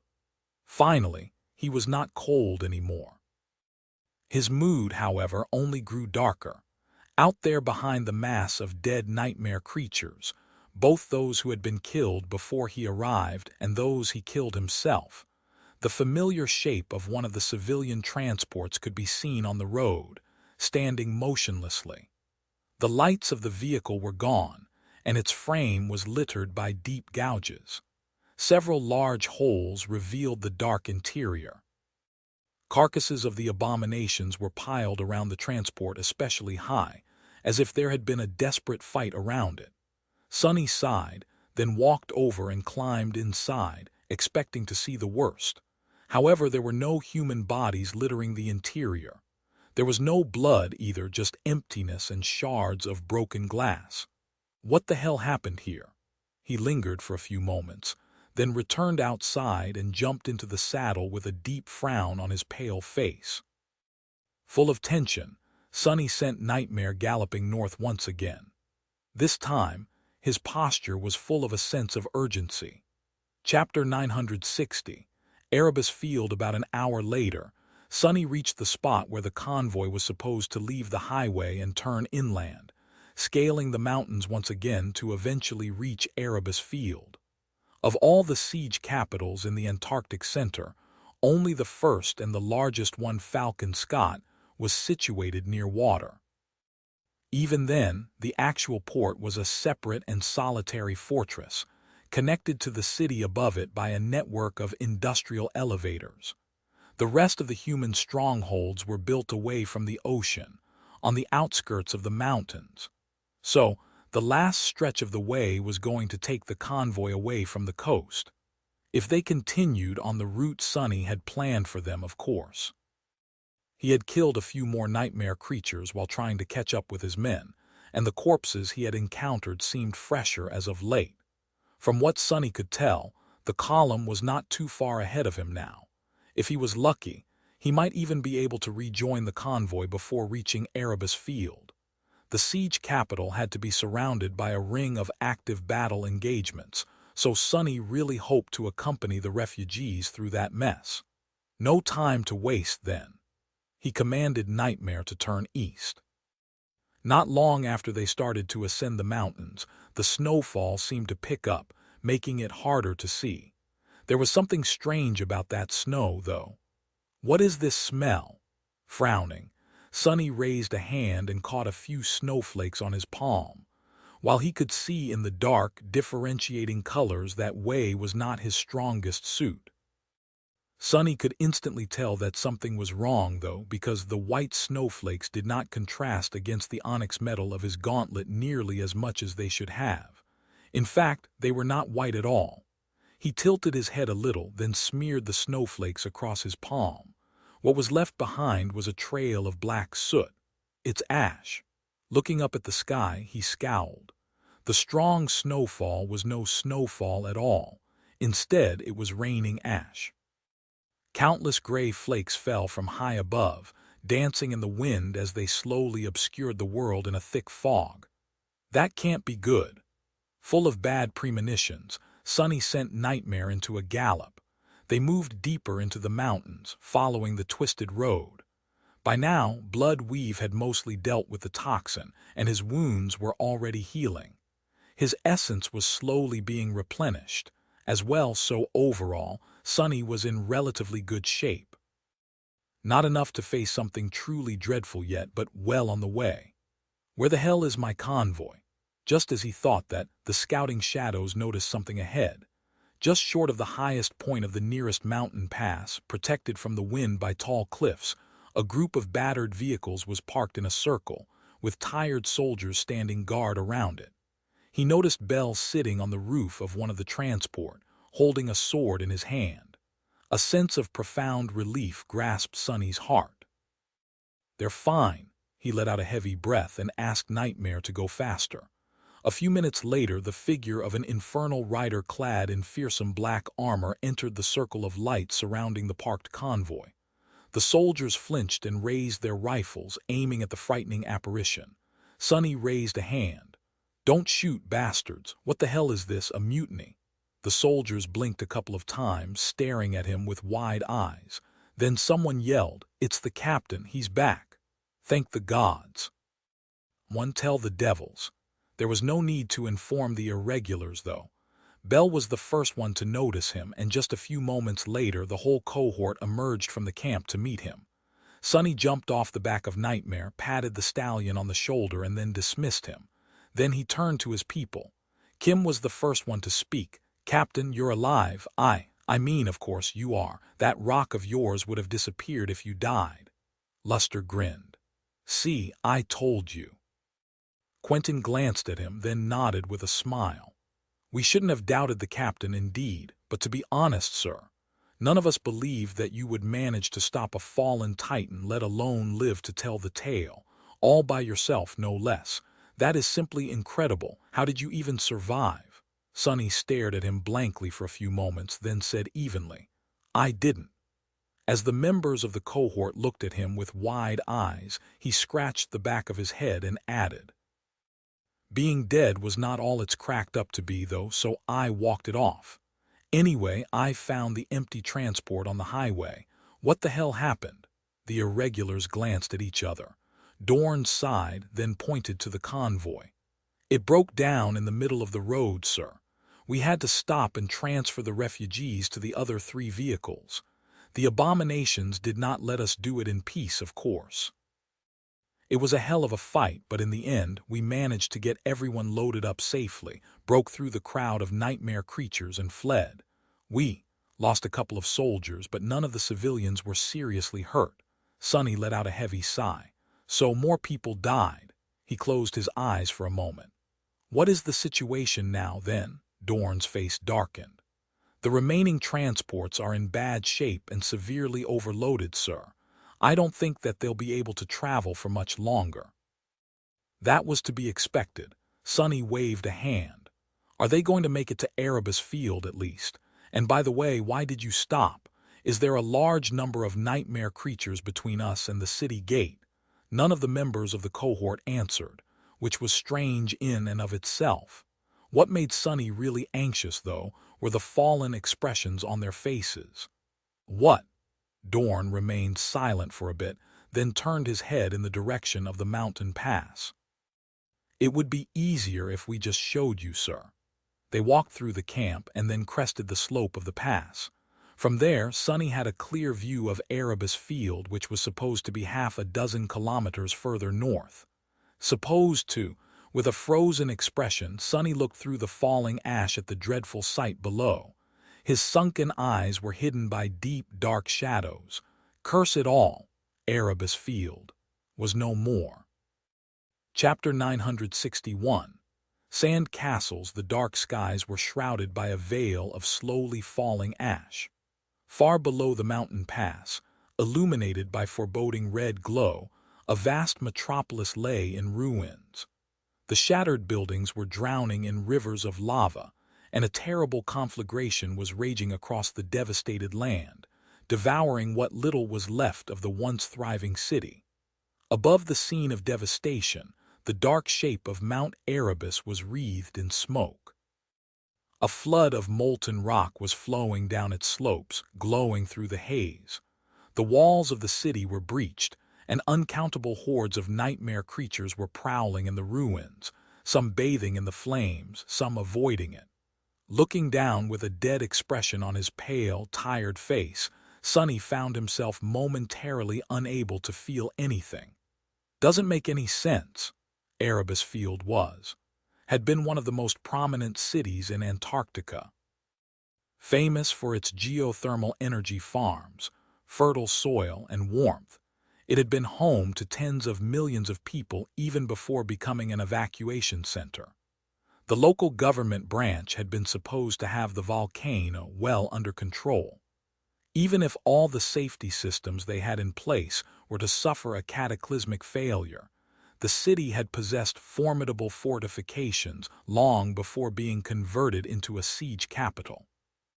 With those in place and a whole division of the First Army working on reinforcing the defensive infrastructure, as well as the presence of hundreds of awakened and more than a few masters, Erebus Field simply could not succumb to something as mundane as a volcanic eruption. How did this happen? Sonny had been supposed to guide the convoy to this stronghold, deliver the refugees to the authorities, rendezvous with Davis and his cohort of irregulars, and then resume acting in his usual capacity as the captain of a fast-response combat unit. Instead, the city was gone, Davis and his people were nowhere to be found, and the responsibility of caring for the convoy of defenseless civilians was still pressing heavily on his shoulders. If anything, that weight had only become more burdensome. He was at his wits' end. With a sigh, Sonny rubbed his face and then sat down on a nearby boulder. His eyes were still glued to the horrible scene below. He was simply unable to look away. The members of the cohort stood awkwardly around him, keeping silent. Sonny remembered that he was meant to be projecting an image of confidence as their leader, but was too rattled and angry to care. After a while, Bell cleared his throat. "We are awaiting your orders, sir." Quentin glanced at the swordsman reproachfully, then sighed. "None of us really knows what to do. The mood among the civilians is pretty dark as well. Everyone is a bit shaken, I think. We did check the maps, though. The next siege capital is to the northeast of here, over the mountains, about 300 kilometers away. Miss Bate and Professor Obel are currently searching for a good route." Sonny silently shook his head. "There's no point. Siege capitals seem to be crumbling like sand castles these days. Who says that the next one will still be there by the time we arrive, if we even make it? The irregulars glanced at each other with uncomfortable expressions. After a poignant pause, Kim asked, What should we do then, sir?" Sonny let out a heavy sigh, then looked north. After a few moments of silence, he said, "Go to Falcon Scott. That is our best hope. Even if all other siege capitals fall, it will stand. It is the most fortified, and the First Army's presence is the strongest there. Most importantly, that is where St. Tyrus is. As long as she is defending the north, we'll be safe there." Sonny did not add that if something capable of taking Sky Tide out appeared, all of them would be better off committing suicide. Once saints started to die, mortals like them had no hope of making it out, really. He also did not mention that there were another 2,000 kilometers between them and Falcon Scott, twice as much as they had barely survived to get to Erebus Field from Low 49. Everyone here knew that, since the cohort had started this damned campaign at the distant northern stronghold. Returning to Falcon Scott would complete the calamitous circle. Granted, the situation would be slightly different as they moved further north. Since that was where the First Army had first established its presence, the territories between Erebus Field and Falcon Scott were far better entrenched than the desolate regions in the south, where the army had come last. There would be established evacuation corridors, or at least remnants of them, supply depots, fortified outposts, well-maintained roads. Perhaps they would even meet friendly forces on the way. Come to think of it, I should probably contact Army Command as soon as possible to get detailed information about the big picture. The timing would be tricky, since the convoy was currently in a dire situation, with numerous nightmare creatures flooding the area. Sending even one irregular into the dream realm would diminish their ability to defend themselves, but it was better than remaining blind. His people needed sleep anyway. Sonny lingered for a few moments, then said, "Leave me for a bit. I need to think. Oh, make sure that the transports are as ready to move as they can be while you're at it." He doubted that it would be safe to remain near the fallen city for long. The irregulars nodded, then backed off and headed toward the convoy's temporary camp. Left alone, Sonny forced himself to look away from the ruins of Erebus Field and stared up at the sky, which was dark and obscured by clouds of ash. Damn it! The 3 remaining civilian transports were overloaded and on the verge of irrevocably breaking down. Military vehicles should still be operational, but Sergeant Jeer had probably run out of ammunition by now. What the hell am I supposed to do? As Sonny watched the sky, a black dot appeared above him.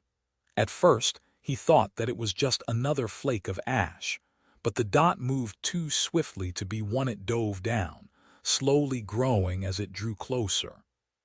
Few seconds later, a black bird landed on a rock near him. It had glossy black feathers, smart round eyes, and a sharp beak that reminded him of spire messengers. With mild surprise, Sonny recognized it as a crow. He knew that one at least. Birds were a little bit less extinct than mammals, so even though they were a rare sight in the outskirts, there were some. They usually did not last long, though. However, why is there a crow in Antarctica? Just as he thought it, the crow opened its beak and cawed. Its caws sounded terribly like words. Sani, Sani, Chapter 962, Reaper's Crow. As soon as the strange crow appeared, Sonny was ready to kill it. Summoning the Moonlight Shard would have only taken a split second, and a swift strike of his armored fist was going to do the job just as well. If it was an ordinary bird, of course, which he seriously doubted. He did not expect the crow to speak, though. Sani, Sani, is it calling my name? Sonny temporarily postponed his plans of killing the crow and stared at it for a bit. The crow tilted its head and stared back. Sonny, he blinked, then shifted his vision and looked into the bird's soul. Sonny expected to see an orb of repulsive darkness, but what he saw instead were 2 radiant cores. The crow was an awakened monster. However, it was not a nightmare creature. Is it an echo, or am I losing my mind again? He hesitated for a little while, then said cautiously, "Yes, I am Sonny." The bird jumped closer with a satisfied look, shook its entire body to get rid of flakes of ash clinging to the black feathers, and then cawed again. Jet, jet, a spark of hope ignited in Sonny's heart. He studied the crow some more, then leaned closer and whispered, "Did Master Jet send you?" The small monster bobbed its head up and down several times. "Jet, send." Sonny closed his eyes for a moment, inhaling deeply. "So she did not forget about me after all, huh?" The crow appeared to be Soul Reaper's echo, which she had sent to find Sonny. It felt nice to be remembered. However, he was not sure how the black bird was supposed to help him, if that was Jet's intention at all. Was it simply a messenger to deliver new orders, someone to guide him to Davis and his cohort of elite assassins? He hesitated for a moment. "Why did Master Jet send you to find me?" The small monster jumped a couple of times. "Crow, help." So it was not just a messenger. The echo was meant to assist him somehow. Sonny tried not to get too excited. "How are you going to help me? Are you going to lead me to Davis?" The blackbird silently shook its head, making Sonny frown. "Why not?" The crow tilted its head. "Davies dead." Sonny let out a heavy sigh. So pride was gone. His men probably hadn't made it out of Erebus field either. He did not know the cold man too well, but the loss of a full cohort of irregulars still hit him hard. Not to mention that Sonny's hopes of linking up with another powerful master were crushed.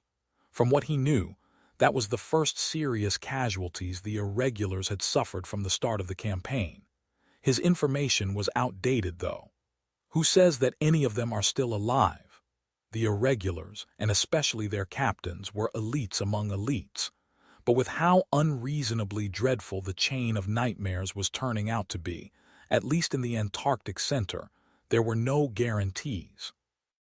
Hell, he himself had all but died just a few hours ago. At least Soul Reaper was still out there somewhere. A dark grimace appeared on Sonny's face. Looking back at the small bird, he asked in a dubious tone, "How are you supposed to help me then?" The crow flapped its wings. "Crow, show," Sonny frowned. "Show what?"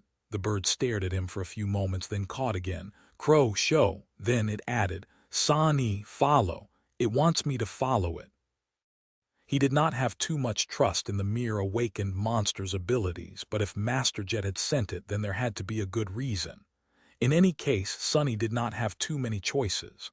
Although he did not want to think it aloud, the convoy's situation was more or less hopeless. With failing vehicles and an ocean of Nylonair creatures surrounding them, the chances that he would be able to keep the refugees alive were not too high. Sonny sighed, then nodded. "All right, we'll follow you. Just give me a bit of time to get my people on the road." The crow stared at him for a bit, then flopped its wings again. "Hurrah! You don't need to remind me." Standing up, Sonny descended toward the convoy's camp and ordered everyone to prepare for departure. Soon, the column of vehicles left its temporary shelter and followed a narrow mountain road that circled the former Erebus field from a good distance. The crow flew above them, guiding the convoy deeper into the mountains. The bird had turned out to be an amazing scout. Not only was it able to notice swarms of nightmare creatures from high above long before they could threaten the column, but it was also smart enough to lead Sonny and his people around the prowling abominations. After about an hour of tense but uneventful driving, they left the site of the destroyed city behind. The scene of devastation was now obscured by the slopes and peaks, but the plume of smoke rising from the crater of Mount Erebus and the angry orange glow of the burning stronghold could still be seen. The crow guided the convoy to a wide crossroad, and then dove down, landing near a small structure standing at the side of it. The convoy came to a halt, the civilian transports looking like they might not ever be able to get their engines running again. Sparing them an uneasy glance, Sonny jumped down from the roof of the Rhino and approached the structure. It seemed freshly built and was most likely constructed by the First Army just a month or two ago. He had no idea what its purpose was, though. Uncertain, Sonny glanced at the black bird, who looked very proud of itself. "What am I supposed to do with that?" The crow tilted its head. "Door, open." Oh, despite its small size, the structure had actual blast doors blocking its entrance. The gate was large enough to be rammed by the rhino, but of course, Sonny was not going to order Luster to do something that stupid. He briefly thought about cutting through the blast doors with the cruel sight, but then shook his head with a roll of eyes, walked over to a small panel at the side of the gate and placed his palm on it. The panel lit up, and then a mechanical voice came from the inbuilt dynamics. Captain Sunless. Verified. Sufficient clearance. The blast doors opened, revealing the entrance to a wide tunnel. Oh, hell, no. Sonny remained motionless for a while, cursing his fate, then reluctantly sent one of his shadows into the tunnel. Despite his newly established aversion to tunnels of all kinds, that one turned out to be rather short, leading to a vast underground chamber. It was rectangular in shape, and large enough for the several convoys the size of the one Sonny was leading to take shelter inside. It's a hidden supply depot. A big one at TH. Huh, Sonny's eyes widened. Inside the underground garage, rows and rows of pristine military vehicles stood, ready to be powered up and armed with full complements of heavy assault weapons. Chapter 963. Supply Depot. Sonny remained motionless for a while, until eventually there was a sound of footsteps approaching him. Turning around, he looked at Sergeant Jeer with a blank expression. The soldier tensed, habitually expecting dreadful news. What? What's in there? Sonny lingered for a bit, then simply shook his head. Order the convoy to drive inside. You'll see soon enough. Before too long, the column of battered vehicles drove past him, disappearing into the dark tunnel. Once they were all inside, Sonny glanced at the falling ash one last time, then walked into the darkness himself. The blast doors closed behind him with a reverberating hum, cutting off the bitter cold and the chilling wind of the polar night. Just before the two plates of armored alloy touched, Masterjet's crow flew between them and landed on Sonny's shoulder. The bird glanced into the tunnel with curiosity, then stared at him and cawed a couple of times. For a change, those were simple caws and not mangled words of the human language. A pale smile appeared on Sonny's face. Yeah, good job. With that, he walked down the tunnel, soon reaching the underground garage. The convoy was parked in the empty corner of the vast chamber, and excited soldiers were already moving around the pristine military vehicles, evaluating their state. Someone else was busy opening alloy crates that were stacked along one of the walls, full of all kinds of supplies. The depot was brightly illuminated by powerful light fixtures, which had come online as soon as Sonny opened the gate using his command authority. The ventilation systems were also online, filling the underground space with the familiar, calming smell of artificially cleaned air. Sonny breathed in deeply and waited for Sergeant Jeer to approach him. So, how is it? The soldier smiled, which made Sonny realize that he had never seen the dependable sergeant do that before. It's nothing short of amazing, sir. This is a divisional field resupply station, from what I can tell. It's meant to replenish the expended resources of an entire division between battles, if there's no convenient opportunity to reach a fortified stronghold, or if the supply lines are cut. There's enough here to support the deployment of thousands of soldiers. He paused for a moment, and then pointed at the rows of vehicles. We have not assessed the full inventory yet, but you can already see that this is far more than we need.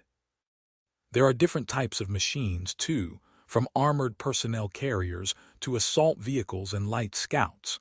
I mean, there's even a dozen MWRs here, with enough ammunition to load all their armaments. Sonny glanced at the towering shapes of the mobile war platforms standing near the back wall. These giant humanoid robots were about 6 meters tall, on the smaller side compared to their larger cousins, but they still packed a heavy punch. Samara's powerful rifle had been meant to serve as a light weapon for one of these formidable machines, but was later refitted to be used by the awakened sharpshooter. The presence of MWRS was a pleasant surprise. Mundane soldiers were somewhat capable of facing dormant nightmare creatures, but had troubles dealing with the awakened ones, even with the help of exoskeleton armor suits. The fierce arsenal of guns and launchers installed on the war platforms, however, made them destructive enough to accomplish that task. There was just one problem. Sonny gave Sergeant Jeer a dubious look. "Do we even have anyone capable of piloting these things?" The soldier coughed and awkwardly scratched the back of his head. "Oh, no, not really." He remained silent for a few moments, then smiled again. "Still, there's also ammunition for our turrets, as well as food, medicine, spare fuel cells, necessities. Basically, all that the refugees need. We can even arm them all if that is what you want to do. Those vehicles that we can drive are much faster than the civilian transports, too, have better armor, and can navigate more difficult terrain. Not to mention that there's more of them than we can possibly use, or everything, really.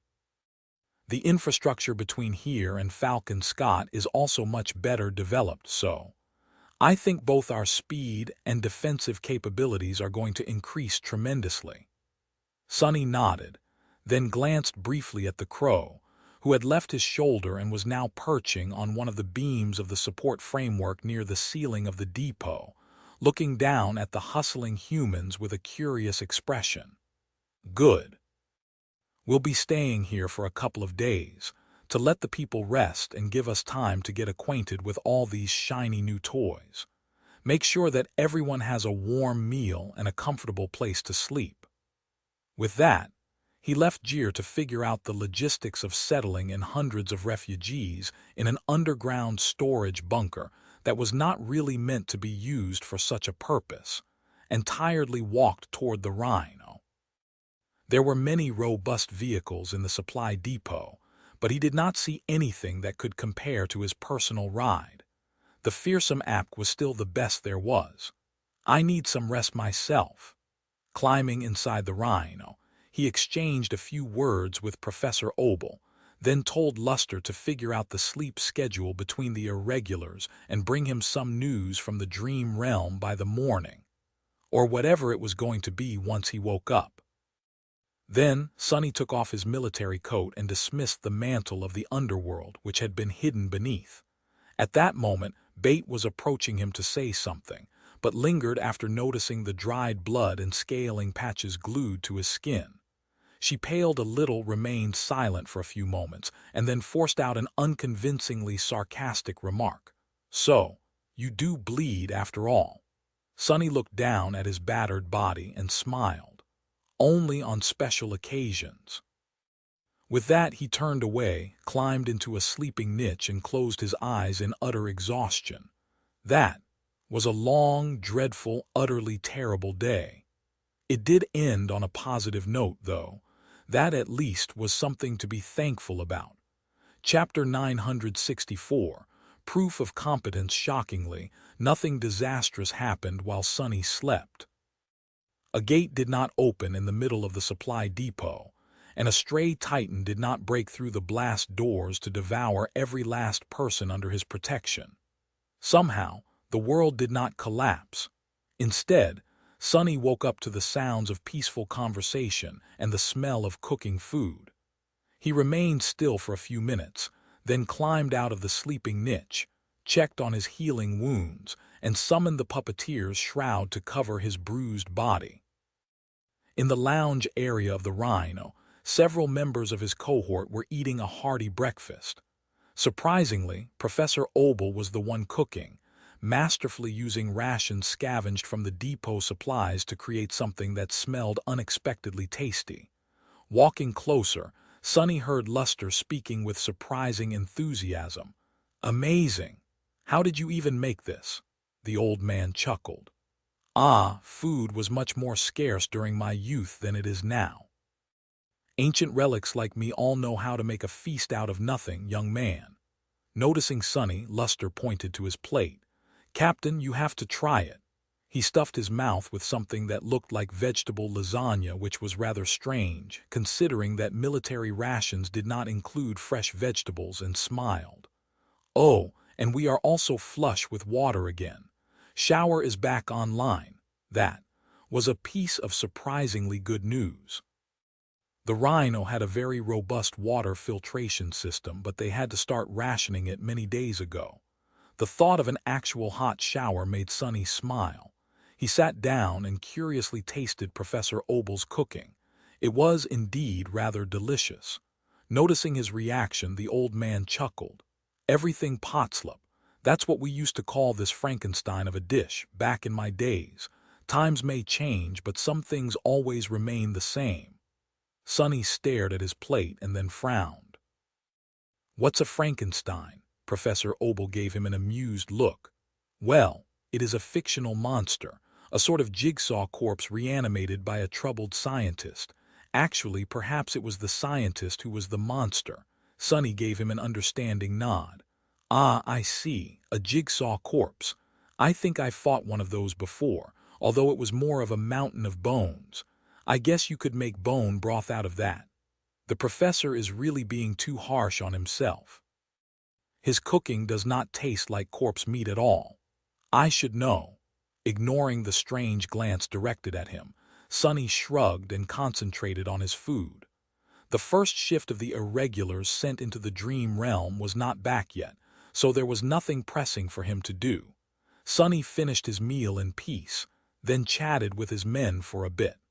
One after another, they left to resume their work on preparing the convoy for eventual departure. Bate was probably dealing with the refugees, so she was nowhere to be seen. That left Sonny and Professor Obel alone with each other. The old man studied his face for a few moments and then suddenly asked, "How are you holding up, Captain Sunless?" Sonny looked at him in confusion. "Me? Fine, I guess," Professor Obel sighed. "It must be hard, especially for someone so young. In this dire situation, you are responsible for the well-being of hundreds of people. But there is no one caring for your own wellness, so that was why I asked. How are you really?" Sonny wanted to retort, but then thought for a while and shrugged. "Actually, it's a bit strange. Everyone here is fighting tooth and nail to survive. Most of them have no control over whether they live or die. Every minute might be their last. And they all know it too. But not me. I am more or less safe. Unless I actively try to do something stupid, I will most likely survive even if the whole convoy is obliterated. My aspect makes it really easy for me to escape most dangers, you know." He hesitated, and then added with some uncertainty, "So, the mental strain that I experience should be far less than that of all these vulnerable people. But, for some reason, it does not feel that way. I should not really care how many strangers die around me, but I do. It's like a mental hex, really, me caring. Actually, it's exactly like that. Especially because I do find myself doing stupid things to prevent them from dying." Sonny frowned. "Wait, I am not really under a hex that compels me to defend this damned convoy, am I?" Professor Obel suddenly laughed. "A mental hex, that is a very unique way to put it. Isn't it normal for people to care about each other?" Sonny blinked a couple of times. "No, of course not." He shook his head, then added with slight bewilderment, "No one ever cared about me, until I became powerful and thus useful. That's just how things work." Sonny had been alone for most of his life. True, after becoming infected by the spell, he had made several good friends, but he had no illusions about the reason for the bond between them. If he had been someone weak and useless, people like Effie, Kai, even Nephi's and Cassie would have never wasted time on becoming close with him. And why should they? Well, there was Rain, too, but that was different. She was family, not a random stranger. Professor Obel let out a sad sigh and remained silent for a while. Eventually, he asked, "So why do you think you care about whether the refugees and the mundane soldiers survive? Why are you risking yourself to help them?" Sonny scratched the back of his head. "That, I am actually not too sure myself. Maybe it's pride. These people are under my protection, so their deaths would demonstrate my incompetence. Makes sense. It is weird, though. I never really claimed to have something as useless as pride.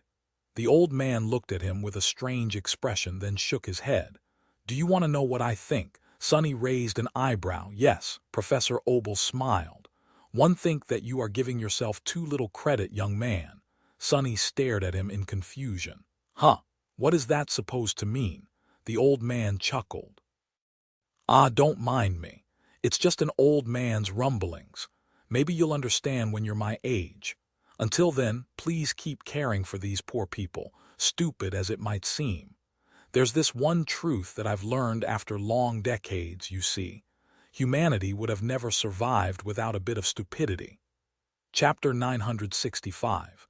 New plan. The news Sonny's people brought from the dream realm were both disturbing and ominous.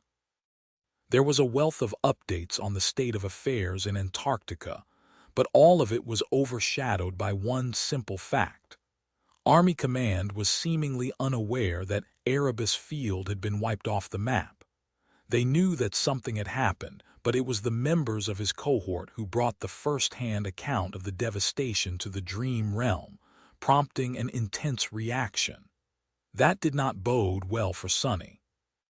Either the siege capital had been destroyed very recently, or the First Army was in much worse shape than he had thought. In any case, the situation meant that the validity of all information received from Army Command had to be taken with a grain of salt from now on. Things were changing too fast for their compromised communication network to keep up. It was just as well. He had already decided to proceed to Falcon Scott, bypassing the less impregnable siege capitals. It was going to be their eventual destination, regardless. That much was clear. It seemed that the situation in East Antarctica was not as dire as the utter disaster of the Antarctic Center, which had much fewer soldiers and less resources allocated to it due to the smaller territory and population, but was being hit by the chain of nightmares much harder, for some reason. As a result, the previous plan was scrapped and hastily replaced with a new one.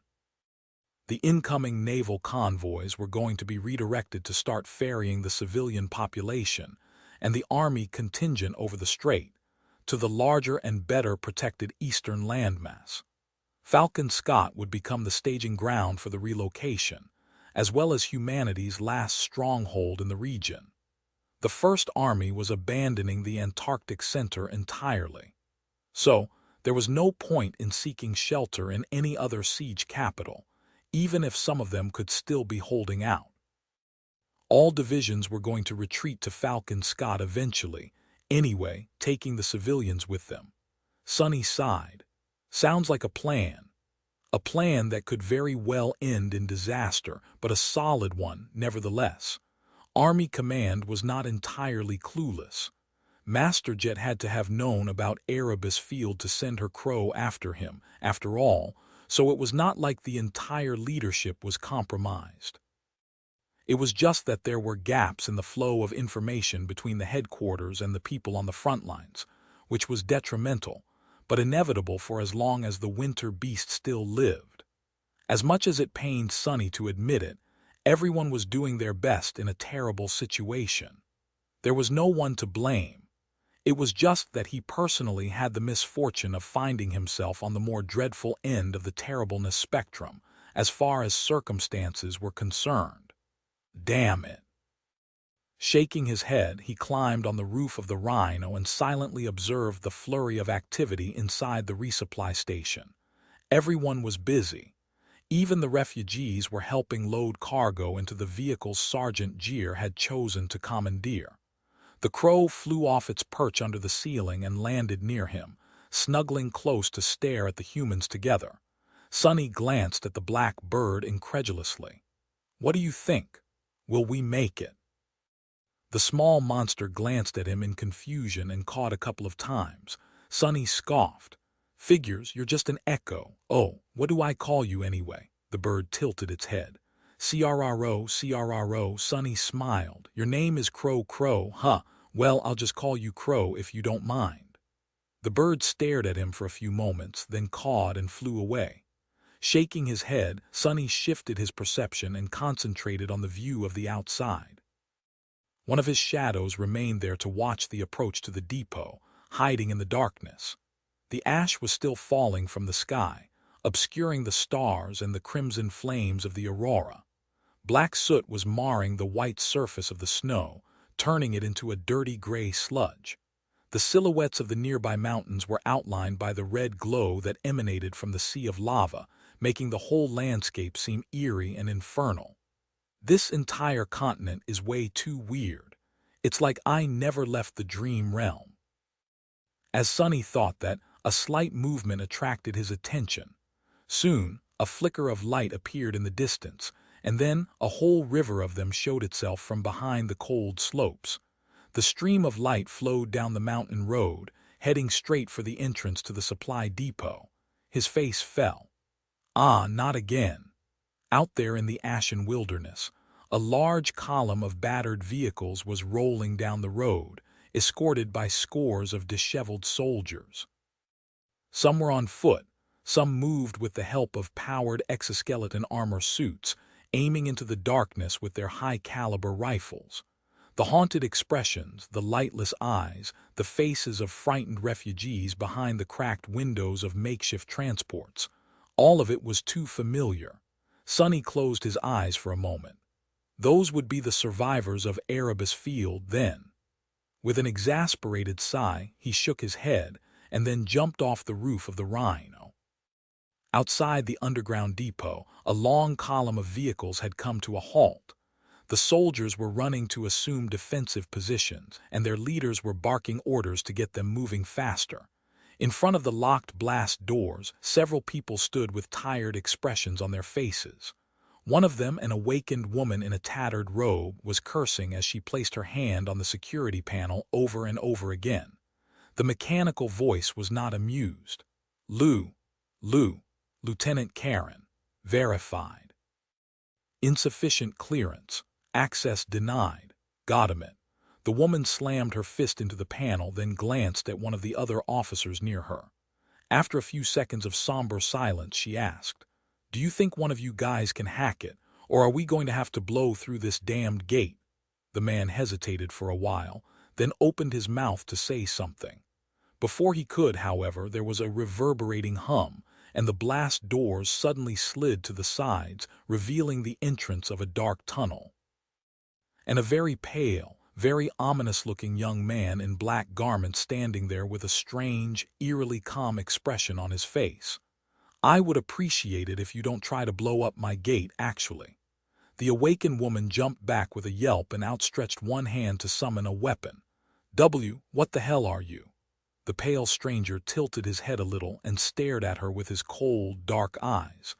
"Master Sunless, First Irregular Company." With that, he looked past the officers at the long column of vehicles behind them. Suddenly, the young man's face grew a little lively. The awakened woman let out a relieved sigh. "Oh, you're human. Wait, Master." Glancing back at her, the young man suddenly smiled. "Say, you wouldn't happen to have a few MRW pilots in that convoy of yours, would you?" Chapter 966. Reinforcements. The new arrivals did indeed turn out to be one of the splinter groups of the Erebus Field survivors. There were many more people in their caravan than in Sonny's caravan, but none of the soldiers held a higher military rank than him, the most senior officer among them being an awakened lieutenant named Karen. Needless to say, there were no masters among them either. So, ironically, he ended up being in charge again. Sonny had been responsible for 6 awakened and 2 civilians after leaving IO-49, which suited him fine.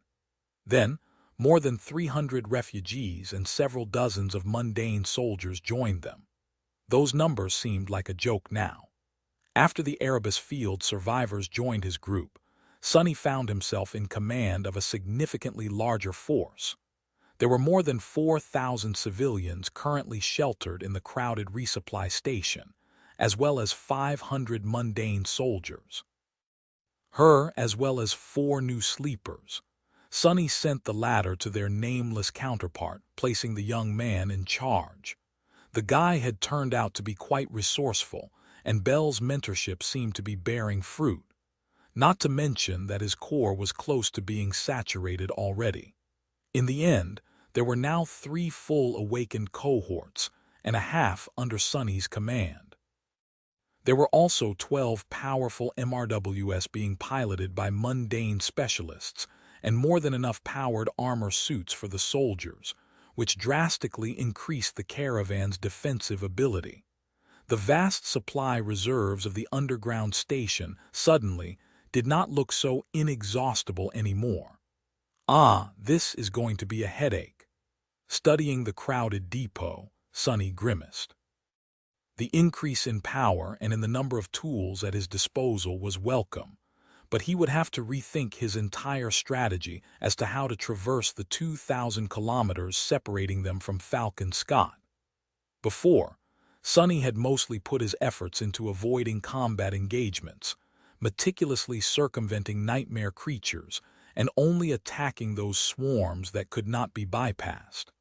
But with a caravan this large, that was not an option anymore. There was just no way to perfectly hide so many people. Luckily, the caliber of threats they could take on also increased. With several cohorts of Awakened and a small army under his command, Sonny would be able to simply roll over many swarms, maybe even cut a path through the weaker hordes of abominations. But all of that required a lot of mental adjustment, and even more work for his shadows. His map would also have to be updated to account for the changes in the caravan's composition. Oh well, no sleep for me today, it seems. Walking toward the rhino with a slightly exasperated expression, Sonny couldn't help but hear bits and pieces of the conversations the new arrivals were having with the members of the initial convoy. I don't think any of us can survive. What's that? Cheer up, man. The devil himself is with us, so who can be against us? Oh, so it's that Master Sunless. No wonder the name sounded familiar. I heard about him, even though he was assigned to a different division. Still, what can one man do? Damn, what can't he do? I swear to the dead gods, I saw him kill 100 nightmare creatures with a single arrow once. There was also this one time when he summoned a whole damn bridge out of thin air for us to cross a canyon. Hell, the man fought a titan to a stalemate just yesterday. Actually, I am not even sure that it was a stalemate. All I know is that the captain came back, but the titan did not. A corner of Sonny's mouth twisted up a little. His people were surely fond of embellishing his deeds, but he was not going to intervene. At this point, anything that raised morale of the troops was a good thing, even if it was not entirely based in truth. He climbed into the rhino and walked to the command suite, studying the new faces among the usual participants of strategic meetings.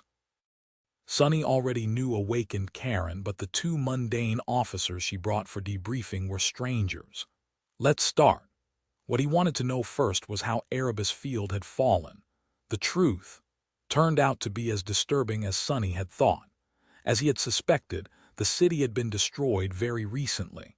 In fact, it had just happened 2 days ago, around the time he and his people were deciding to try their luck by charging the coastal highway. The main culprit of the disaster was also familiar. It was none other than his good friend Goliath. Damned bastard. After missing for the better half of 2 months, the stone giant had suddenly emerged from within Mount Erebus, breaking through one of its slopes and causing a whole side of the volcano to collapse. The resulting conflagration and the flood of lava had little chance of destroying a city that had been well fortified against exactly such an event, even if on a smaller scale. However, that was before the towering colossus smashed through the city defenses, destroying the grandiose magma barriers, drain vents, and most other contingencies the government had put in place.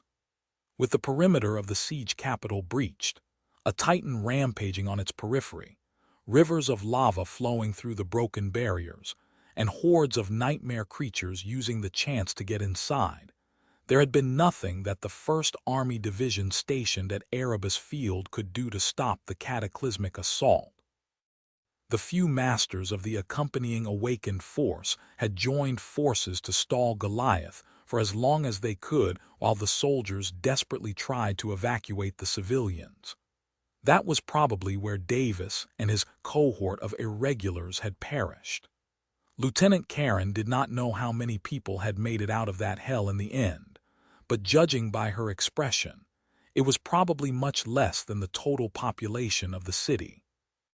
The last thing she had witnessed before leading the caravan away was the colossal figure of Goliath, turned incandescent from bathing in the molten lava, plunging into the ocean and disappearing under the dark waves, from where the Titan had emerged the next day to attack Sonny's convoy.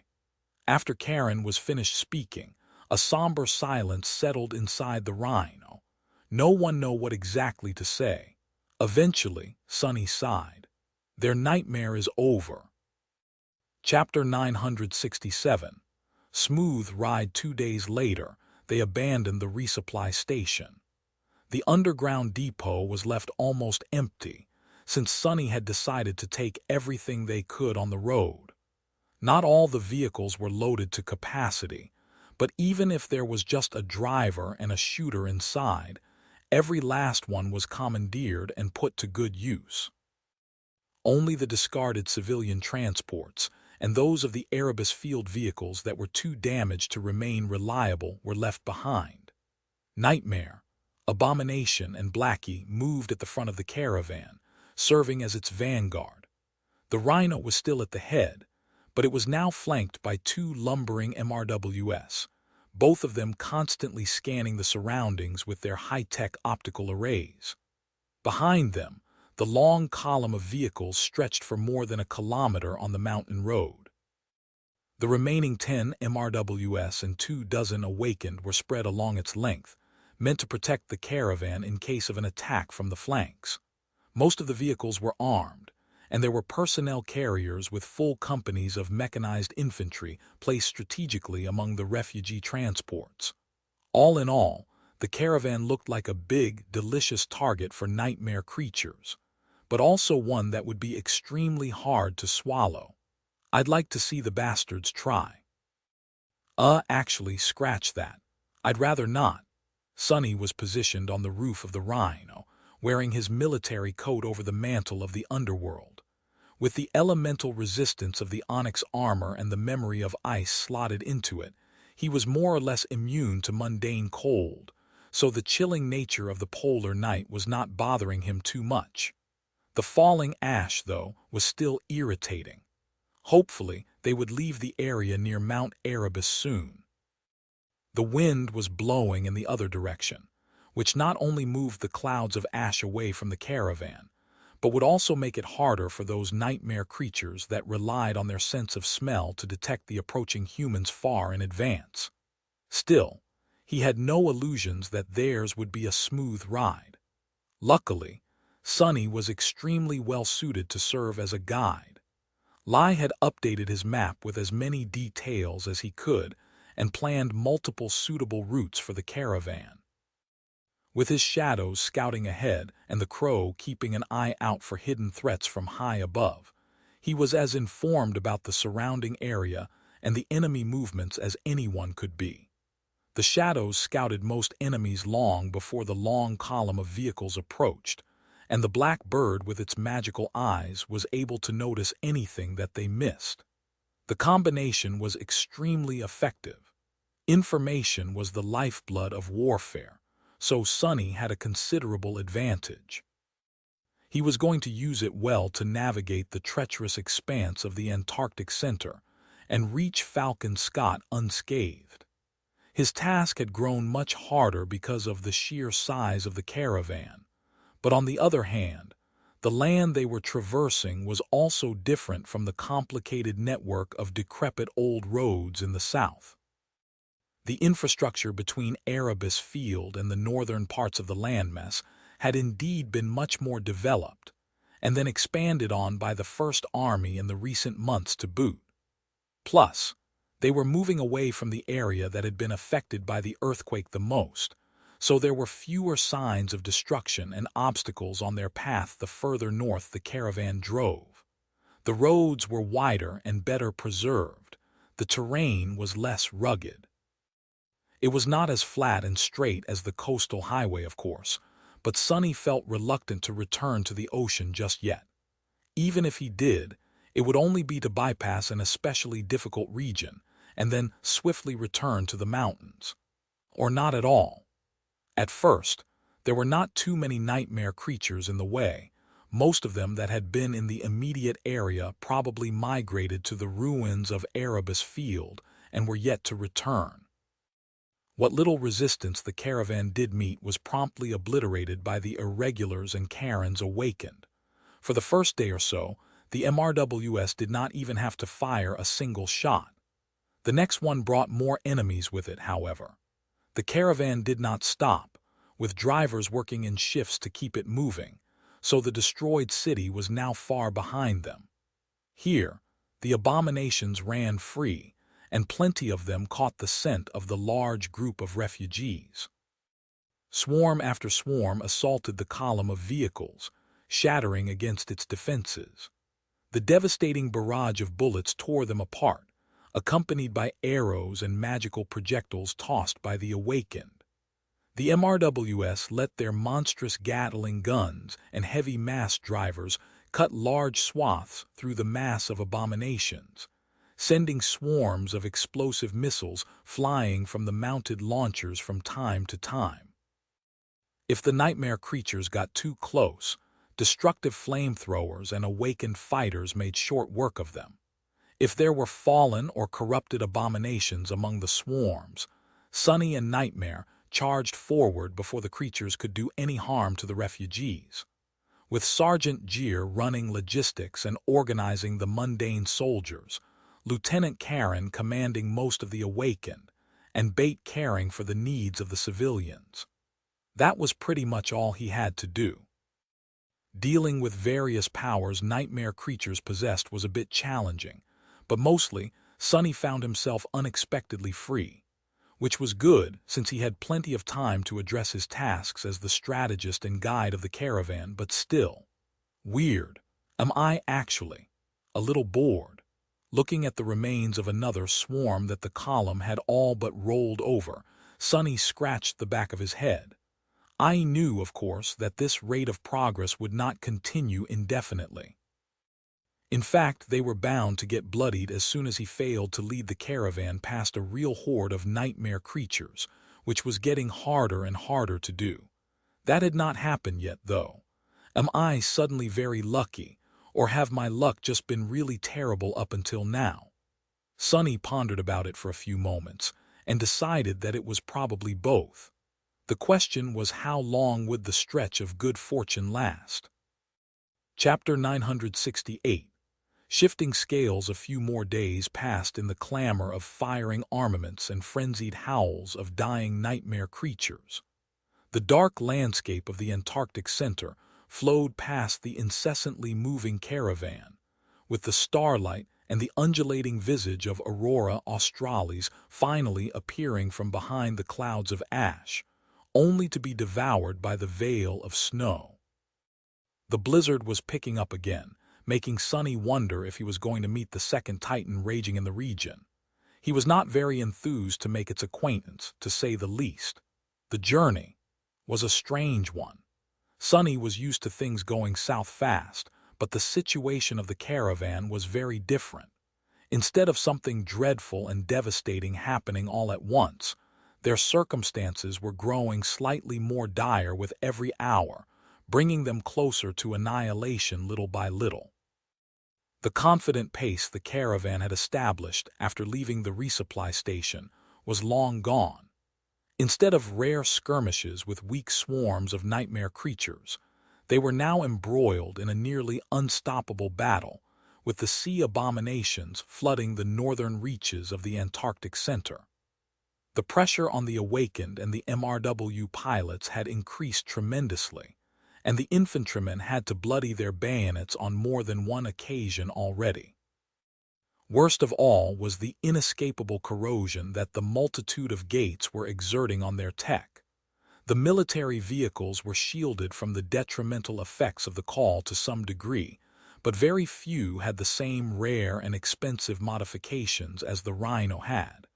They were managing for now, but there was no telling how long it would last. The problems were mounting. The casualties were mounting, too. During the harrowing push to Erebus Field, Sonny had lost only a handful of people to the vagaries of the spell and the deadly crucible of battle. Their losses were few enough to consider each one a poignant event. It was not so much for the current step of the journey. The caravan had grown too much, and the combat engagements they had to fight were too frequent and intensive to avoid losing soldiers.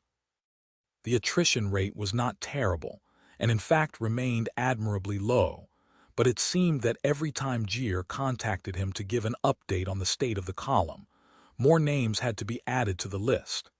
Sonny was strangely bothered by it. He had thought that with the drastic increase in numbers, the loss of individual soldiers would not affect him too much, especially if the casualties were below expected. He had also thought that he would eventually grow numb to the news of people under his command dying. But he had not. The more of his soldiers died, no matter how few, the more bitter and angry he felt. However, the most powerful emotion he experienced was rather unexpected: indignation. Sonny felt indignant about the fact that he was forced to watch good men and women die, to see mundane humans putting their lives on the line to protect the defenseless refugees. All the while, the truly powerful ones were nowhere to be seen, embroiled into their own internal strife. Damned bastards. Maybe he wasn't cut to be a leader after all. That was not to say that Sonny was ineffective. On the contrary, he was doing a good job of leading the caravan and pretending to be an intrepid commander. However, it was all alien to him. It was something he was doing because the circumstances had forced him to, not because he wished to play that role. Living alone in the dark had been much more comfortable. Ah, good old times. There was another strange thing about the caravan's advance north. Something that Sonny should have expected, but nevertheless failed to account for. Despite the slow attrition, the number of people under his command was not reducing. Instead, it was growing, ballooning even. The further they drove, the larger the caravan became. There were other large groups of people who had escaped from Erebus Field, squads of soldiers that had lost contact with Army command due to the blizzard, and evacuation convoys that had gotten stuck in a limbo after their destination was destroyed. All of them were happy to see a well-organized force moving north, especially since it was led by a master. So they joined the caravan. Sonny could not really turn the stragglers away, and at that point there was no point to. So the 4,000 refugees under his protection turned to 5, then 6, and then 12. The 500 soldiers turned into more than 1,000. The 3 cohorts of awakened swelled to 7, and there were now 2 auxiliary sleeper cohorts instead of 1.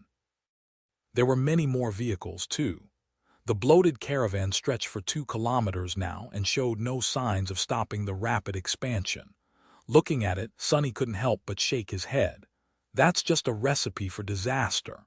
At this rate, he was going to end up leading a whole division by the time they reached Falcon Scott. If they reached it. Hopefully, he would stumble on a colonel or 2 and push the command responsibility on them soon. If the colonel was not an idiot, of course. Sonny had just finished dealing with a very nasty fallen demon laying in ambush in the path of the caravan and returned to the head of the column. As soon as he appeared from the shadows on the roof of the Rhino, the crow flew down and perched on his shoulder, his feathers ruffled and covered with snowflakes. He glanced at the miserable bird and sighed. "What, did you see something?" The small monster bobbed its head. "CRRO, saw." Sonny waited for the crow to continue, knowing that it had to be bad for the echo to seek him out. The flying monster cawed again. "Mord, horde." With that, the bird turned its head and pointed its beak in a certain direction. Curse it! There was a horde of nightmare creatures ahead, one that the crow did not know how to avoid. Finally, Sonny's fears had come true. He hurriedly sent the shadow that was closest to the direction where the echo was pointing to forward. It had already been scouting far ahead, but apparently not far enough. Soon, Sonny's eyes narrowed. There was indeed a vast horde of abominations, and bypassing it was out of the question. Well, unless he used the coastal highway, of course. In that case, the caravan would have a chance of skirting the sea of abominations unmolested. A slim chance at that. They would also be risking a meeting with something even worse. Damnation. Chapter 969. Gifts of the Shore. Sonny's shadow swiftly glided through the darkness, climbing the steep slopes above the vast river of nightmare creatures. Sonny was trying to gauge the true size of the horde, but no matter how hard he looked, there was simply no end to it. All kinds of abominations were gathered in a tremendous mob which spilled over the cliffs, undulating and crawling over the landscape. The horde was stretched into a long line, moving from east to west, toward the coast. The width of it was somewhat bearable, making the thought of trying to cut through the mass of nightmare creatures appear tentatively in his mind. However, the length of the horde was simply too oppressive. The caravan was very large now, and even if Sonny managed to create a breach in the river of monsters, not all vehicles would be able to pass through before a tide of abominations ripped them apart. It was still an option, though. He had to think strategically. To the east, the horde stretched for as fast as his shadow could see. To the west, there was still some space between the front ranks of the mob of nightmare creatures and the coastal highway. If the column of vehicles sped up while the abominations maintained their pace, there was a good chance that they would narrowly miss each other. If not, the caravan would be caught between the horde and the ocean, potentially suffering even more casualties. That was not even considering that something could attack them from the water as well. Sonny sighed. Crap. The first option all but guaranteed that people would die but had a lower damage ceiling. The second promised a small chance that no one would be killed at all, but had the potential to turn really disastrous if things went wrong. He hesitated for a few moments, then contacted Jeer. Yes, Captain, Sonny gritted his teeth. There's a horde of nightmare creatures ahead. Full forward, and we will be taking a detour via the highway. Inform everyone to prepare for a tough battle. There. The decision had been made.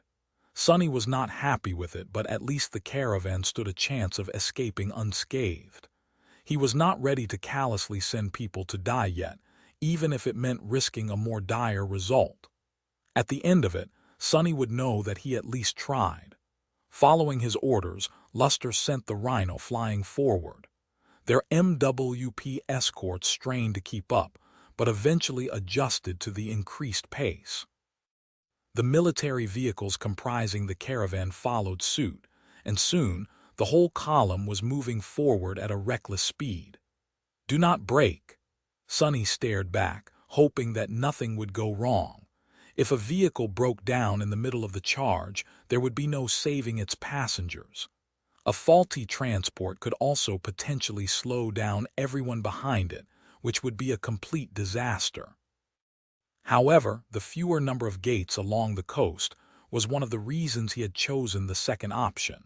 So if anything, leaving the mountains for a bit should only lessen the probability of a serious malfunction.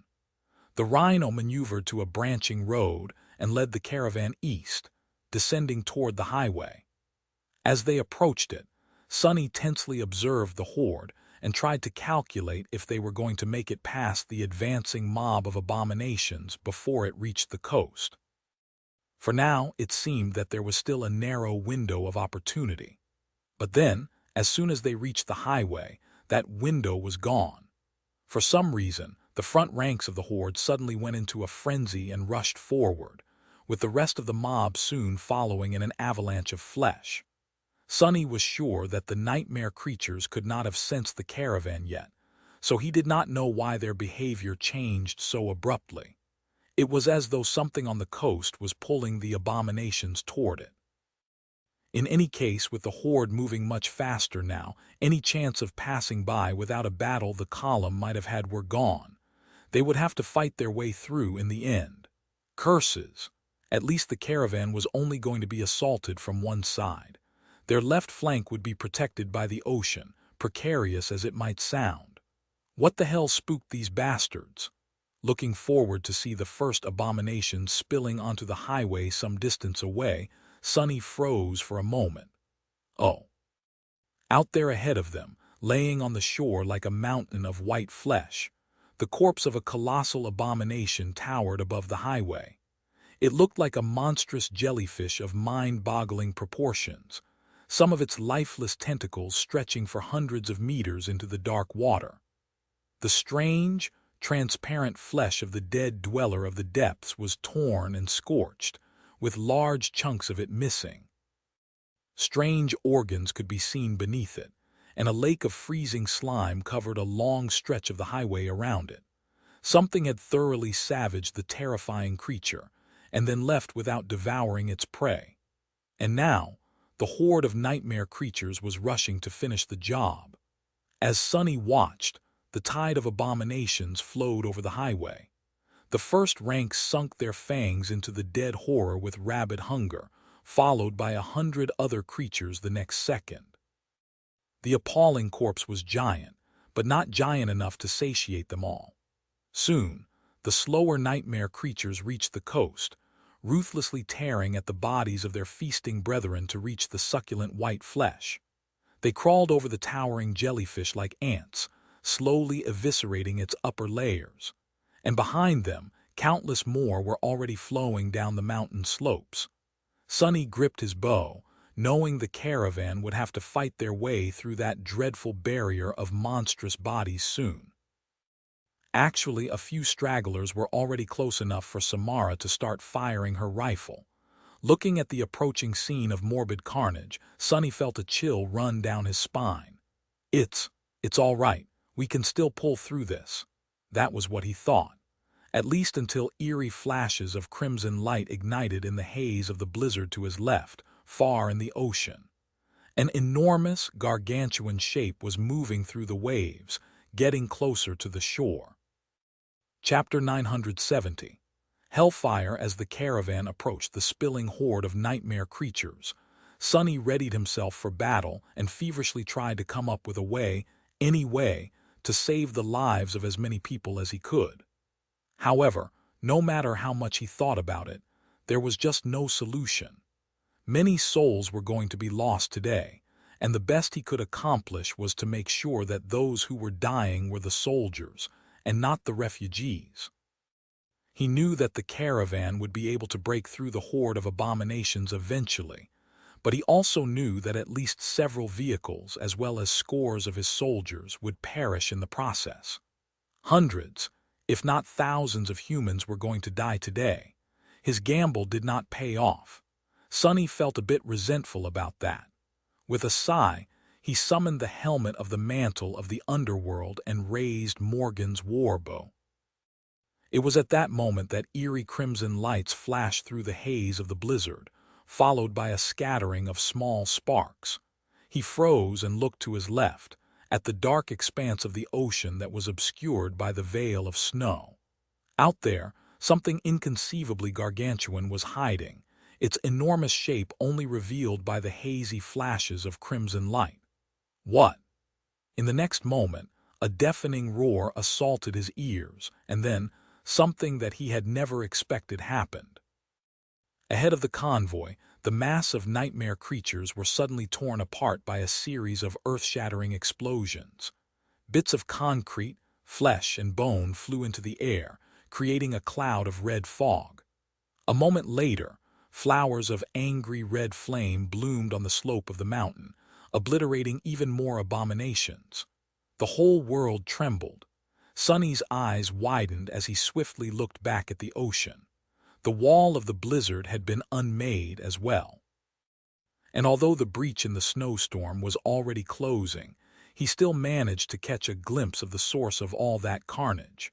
The gargantuan shape drifting on the waves was a massive, battered battleship.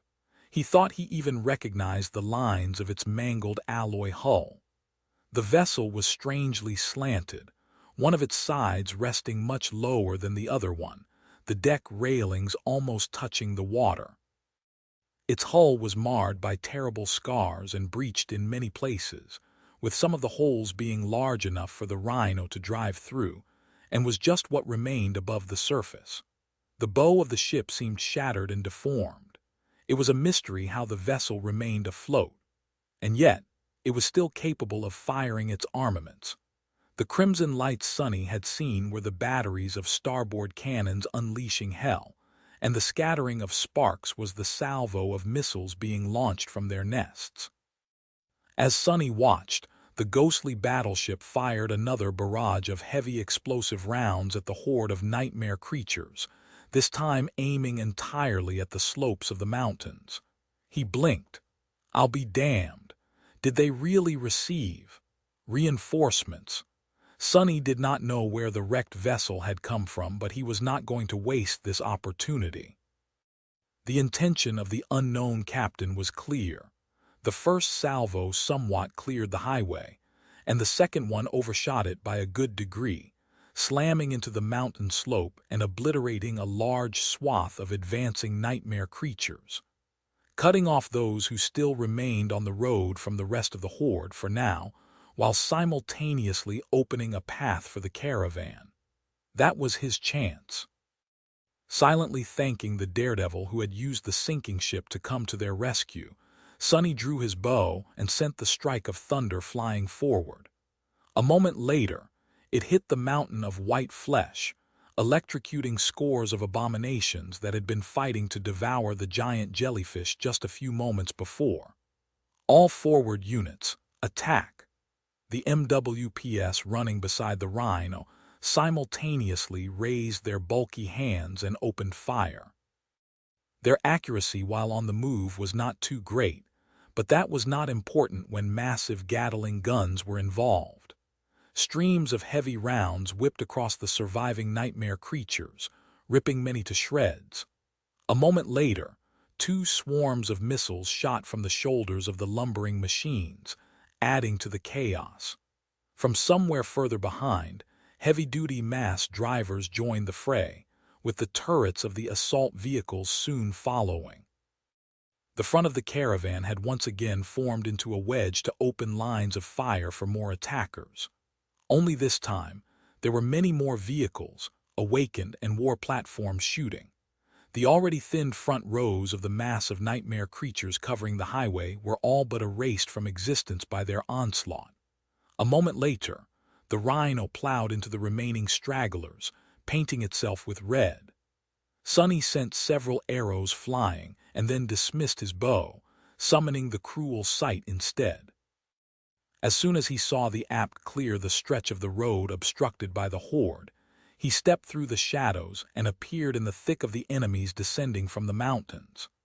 Even though most of them were being destroyed by the continuous barrage from the mangled battleship, many were still getting through. The cacophony of bestial howls, thunderous explosions, and roaring artillery strikes was shaking the world, but he did not let it distract him. Now that the head of the caravan had broken through the blockade, the battle was not over. On the contrary, it was just starting. They had to hold back the tide of monsters to let the whole column drive through the created corridor, and then stall the abominations to let it escape. Moving with practiced grace, he butchered a lunging monstrosity that resembled a wingless bat, and then crushed another creature's skull with the butt of his spear. The dying wish weaved itself into existence, summoning the ire of the frenzied horde upon him, but also inspiring his soldiers. One after another, the cohorts of the awakened joined Sonny in building a wall of sharp steel along the edge of the highway. The MWPS stood behind them, drowning the mountain slopes with hellfire unleashed by their flamethrowers. Several personnel carriers stopped, releasing companies of mechanized infantry, each soldier clad in an exoskeleton suit of powered armor and carrying a heavy rifle. In a matter of minutes, the safe corridor was secured. Now all they had to do was hold the line and show the abominations what the First Army was really made of. Devil is with us. Show them hell. Burn in fire, you wretches. Sonny was rather surprised by the enthusiasm the soldiers who had just recently joined his caravan were showing. Well, he was not going to complain. Maybe it was the effect of the dying wish, or maybe they just wanted to avenge Erebus field and wash off the shame of defeat off their souls. Thrusting the cruel sight into the open maw of a fallen abomination, he suddenly felt a strange jolt run through the mantle of the underworld. Suddenly, the onyx armor felt slightly lighter. What is that about? Shaking off the weird feeling, he jerked the corpse of the nightmare creature off his spear's blade and looked around, searching another target. Chapter 971. Strategic retreat. Sonny and his soldiers held back the abominations, while the long column of vehicles drove through the cleared corridor. The pressure the horde was exerting on them was dire, but not impossible to overcome thanks to the artillery support from the mangled battleship. The awakened and the mundane soldiers worked together, aided by the lumbering MWPS and assault vehicles. Soon, the whole mountain slope was torn apart and enveloped in flames. An angry red glow spread through the blizzard, making it seem as though the snow itself was aflame, and the sounds of firing armaments, detonating explosives, and bestial howls fused into an ugly, deafening litany. The battleship grew quiet, and the rain of artillery shells stopped.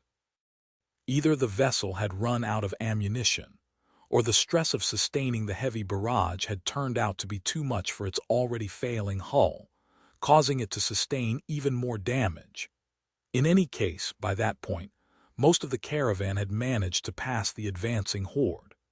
With artillery bombardment gone and no killing field between them and the highway anymore, a flood of nightmare creatures rushed forward, aiming to slam into the defensive line of humans and rip them apart. That was when Sonny finally utilized shadow manifestation. He had not used it before in order to conserve essence for this exact moment, but now there was no point in holding back anything anymore. Rows of dark spikes rose from the ground, obstructing the advance of the abominations and forcing some to impale themselves on their sharp tips. Pushed from behind by the frenzied mob, more were run through, perishing right there and then. Others were simply slowed down. The spikes were soon destroyed, but their job was already done. The momentum of the horde was stalled, and the MWPS were able to create a wall of fire in its way. A few moments later, burning monsters burst through the flames, lunging at the defensive line with rabid rage. They were met by sharp steel and a rain of bullets. "Hold! We are not done yet." Following his command, the soldiers held. The awakened were burning through their essence, while the mundane fighters were exhausting their ammunition, but they held. 1 minute, then 2. Finally, the last of the vehicles drove past and disappeared into the haze of the snowstorm. Sonny let out a relieved sigh. The battle was not over yet, but at least the refugees were safe. Infantry, retreat. Pulling out of the furious engagement was not an easy task and had to be done in stages. First, the mundane soldiers orderly retreated, loading into the personnel carriers. After the massive vehicles drove off, the weakened defensive line shifted, slowly moving back. As they did, the MWPS fired clusters of remote-controlled landmines, leaving hundreds of them in the wake of the retreating human force. Once enough of the pushing nightmare creatures entered the blast zone, the mines detonated, momentarily shaking the world. The defenders used that moment to abandon the battle. The awakened jumped onto the roofs of waiting vehicles, which then sped away. The MWPS followed, turning their torsos 180 degrees to continue firing back as they ran. Sonny was left alone to face the wrath of the bloodied horde. Well, not quite. Nightmare emerged from the shadows with fury and bloodlust burning in his crimson eyes. Looking at the approaching tide of abominations, Sonny smiled coldly. "Come at us, bastards." The shadows surged around him, shooting forward like dark chains. He used the chains and walls of shadows to funnel the nightmare creatures, killing and maiming as many as he could with his spear. Nightmare rampaged in their midst, too swift to be caught and brought down, at least for now. But then again, they were not going to linger for long. All Sonny had to do was buy his soldiers time to put some distance between themselves and the enemy. Soon all his defenses were obliterated, and it seemed like he and his shadow were going to be overwhelmed in mere moments. That was when both of them turned into incorporeal Shadow's nightmare creatures behind. Now, the battle was truly finished. What was especially great about its conclusion, and a pleasant surprise to Sonny, was that while some abominations lunged in pursuit of the caravan, most remained, seemingly more interested in the carcass of the monstrous jellyfish and the corpses of their own slain brethren. It seemed that the caravan had managed to escape. Thank the gods! A minute later, Sonny and Nightmare emerged from the highway, soon catching up to the retreating soldiers. The caravan was still out of sight, hidden behind the wall of snow, but they would rejoin the main column soon. In cases like these, the forward force was meant to slow down so as not to leave itself without sufficient protection for too long. Sonny ordered his steed to get close to the rearmost vehicle and looked at Samara, who was unsurprisingly sitting on its roof. With her red hair dancing in the wind, she was aiming her rifle back, firing a shot into the blizzard from time to time. "How are you on essence?" Samara glanced at him briefly, then smiled. With a nod, he jumped up, placing his feet on the saddle, then leaped over to the roof of the vehicles and settled next to his sharpshooter. Sonny was confident in his riding skill, but not confident enough to try sitting on Nightmare backwards and shooting his bow. As Morgan's warbow started weaving itself from scarlet sparks, Sonny lingered for a moment and then summoned the runes. That strange jolt I felt at the start of the battle. Don't tell me. Did I finally fulfill the requirements of the mantle of the underworld? Chapter 972. Soulbound. Sonny zoned out for a little, not paying attention to Samara, and the MWPs discharging their weapons from time to time to pick off the most stubborn of the pursuers. The rate of their fire was slowing down, anyway, meaning that the bulk of abominations had either fallen behind or were already killed. The prince of the underworld enchantment and its dreadful counter of vanquished foes. Gods, he had been stuck with that thing for so long. Despite the fact that Sonny had inherited the onyx armor with some of it already filled, it still took him years to accumulate 6,000 victories. Come to think of it, the whole mongrel debacle had happened because of his desire to increase the number on the counter somewhat. Can't believe I've finally done it. Curious to see what changed, Sonny looked at the runes. He was a bit tense. After all, the description of the prince of the underworld only said that the armor would be growing stronger the more foes he vanquished, and it had over the years. The cost of keeping its active enchantments running had diminished slightly, and their effects had become a little more pronounced. The description said nothing about the mantle receiving an upgrade after the counter was filled. That was just his assumption. Come on. Concentrating on the name of the memory, he read, Memory, Mantle of the Underworld, Memory Rank, Ascended Memory Tier, Roman 7. Oh, the mantle seemed to have grown from a Tier 6 memory to a Tier 7 one. That was not bad, but it did leave Sonny a little disappointed. He had hoped that it would increase in rank instead. He sighed, then continued to study the runes, turning his attention to the enchantments. The Living Stone, Feather of Truth, Stalwart, and Underworld Armament enchantments remained exactly the same. None of them received any enhancements. The Prince of the Underworld had not changed either, except for the fact that the counter now showed a pleasant 6,000/6,000 as the number of vanquished foes. There was a new enchantment at the end of the list, though. Soulbound Relic. Sonny blinked a couple of times. Huh. Suddenly excited, he concentrated on the enchantment to read its description. The description, however, left him largely confused. It did not provide any information about what a soulbound relic was, or what powers that title entailed. Instead, the shimmering runes simply stated, "Bind the relic." He was probably supposed to answer yes or no. However, Sonny lingered. He had no idea what binding the mantle of the underworld to his soul meant and how it would change the onyx armor. Or his soul, for that matter. Of course, the effect was most likely meant to be beneficial, since it was a reward for achieving an amazing feat.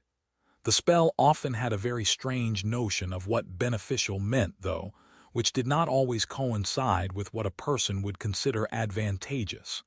He knew that from his own aspect, for example.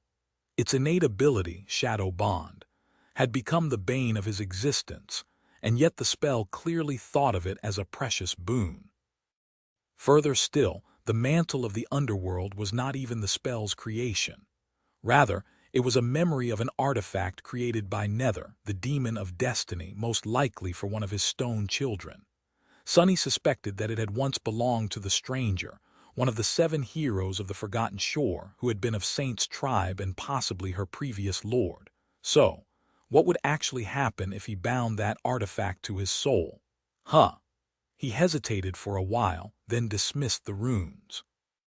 Not because he had decided against activating the new enchantment, but rather because his shadows had noticed something strange on the road ahead, the tail of the caravan. The caravan, for whatever reason, had stopped. Damn it! That was outside the scope of the action plan he had established. Luster was not supposed to stop the rhino unless something truly drastic happened. Sonny, soulbound or not, jumped off the vehicle, turned into a shadow, and glided to the front of the caravan.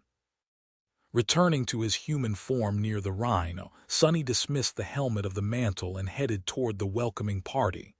I should really thank whoever it was in charge of that battleship. They saved our skin back there. As he neared the small crowd, he heard a pleasant but strained voice asking a question. "Your commanding officer, then?" One of the soldiers responded. "Oh, that would be the devil. I mean captain." The representative of the ship interrupted him, sounding surprised and a little tense. "Your commanding officer is a devil?" the soldier grunted.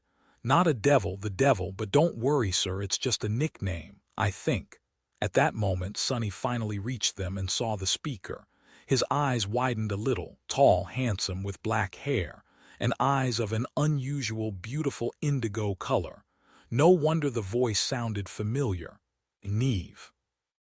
The Nightwalker seemed a bit ragged and worse for wear, but it was unmistakably Master Neve of the House of Night, his temporary pal. Hearing Sonny's voice, Neve looked away from the soldier he had been talking with, then lowered his gaze a little and smiled in surprise. "Sunless. Wait, is it really you? How are you here?" Sonny coughed awkwardly, then glanced at the talkative soldier with murder in his eyes. "Ah, that's me actually. I'm the devil, in charge of delivering these fools from hell." Chapter 973. Mutual Rescue. Neve stared at him in bewilderment for a few moments, then glanced at the column of military vehicles that stretched far. "You are the commanding officer. Things must have changed then. Not that I'm complaining. It's actually great to see a familiar face. I just thought that you were supposed to be in charge of a single cohort of elite awakened." Sonny sighed. "Yeah, well, the situation is a mess, so I ended up being in charge of an entire battalion instead, as well as around 12,000 refugees. Anyway, thanks for the rescue. I really owe you one, Neve. That battle could have turned ugly without your ship's support." He studied the gargantuan shape of the beached vessel, finally recognizing it as the battleship that had delivered his cohort to Antarctica several months ago, or what was left of it, rather. Ah, yes, the rescue. Truth be told, it is us who need to be rescued. As you can see, the ship is not exactly in great shape, and the crew, the ones who are still alive, are not in any way prepared for a long landbound march across Antarctica. We are only truly capable at sea, and even then. He glanced at the mangled remains of the fearsome vessel. Ah, the sea turned out to be more capable than us in the end. In any case, your caravan is pretty much our best hope. So, Do you maybe have space in these vehicles for a few thousand shipwrecked sailors? Give or take?" Sonny stared at him for a few moments, then smiled. "Sure, no problem. That can be arranged. There's a lot of useful stuff left in those cargo holds, I assume. Come with me and we can discuss the details. How the hell did your ship end up here anyway? Wasn't the convoy supposed to be coursing between Falcon Scott and the Northern Quadrant?"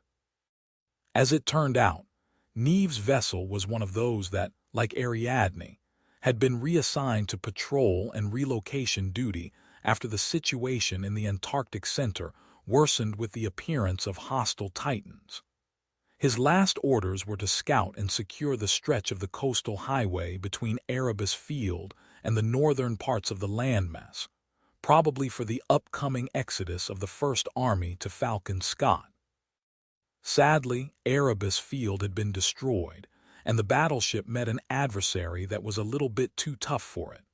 In the end, they had managed to kill the monstrous jellyfish, whose corpse eventually washed up on the shore, but not before sustaining catastrophic damage. With no friendly port nearby, the vessel drifted along the coast for a while before encountering Sonny's caravan. Sonny spared Neve a grim look. "I was actually supposed to be evacuated from the southernmost tip of the region by a vessel called Ariadne. It was destroyed, too, leaving me stranded there. What was Army Command thinking, separating individual battleships from the convoy? Wasn't it obvious that it would be too dangerous for them to sail alone?"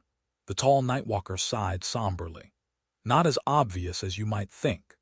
The coastal waters are not usually that dangerous when compared to the true deep sea, or at least they used to be safer.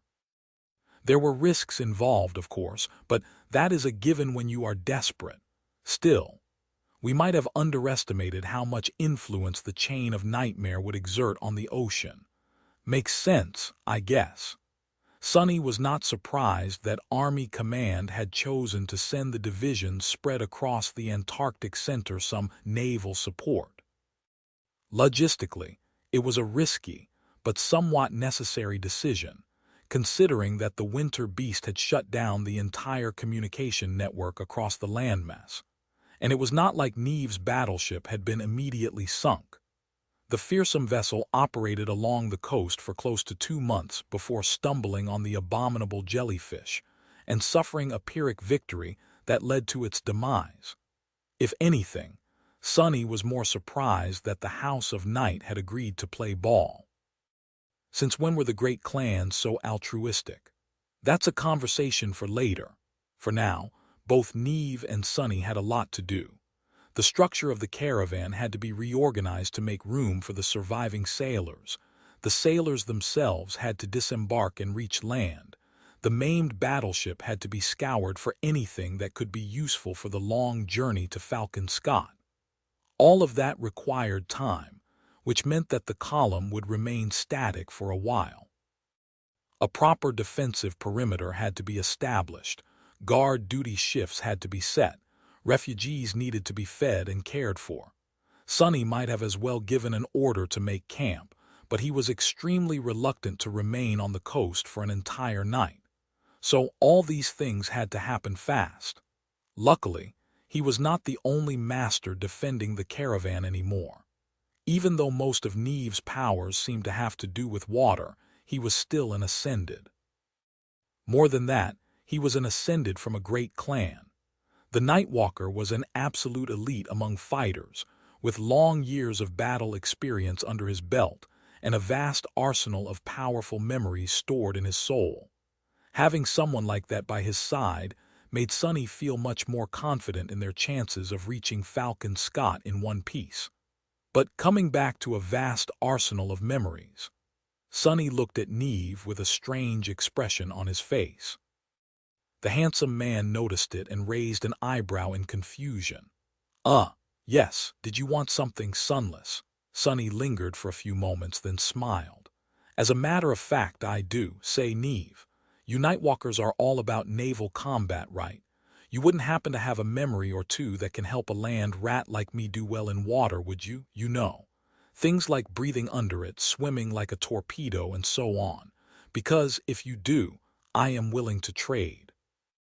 No, actually, I am really, really willing to trade.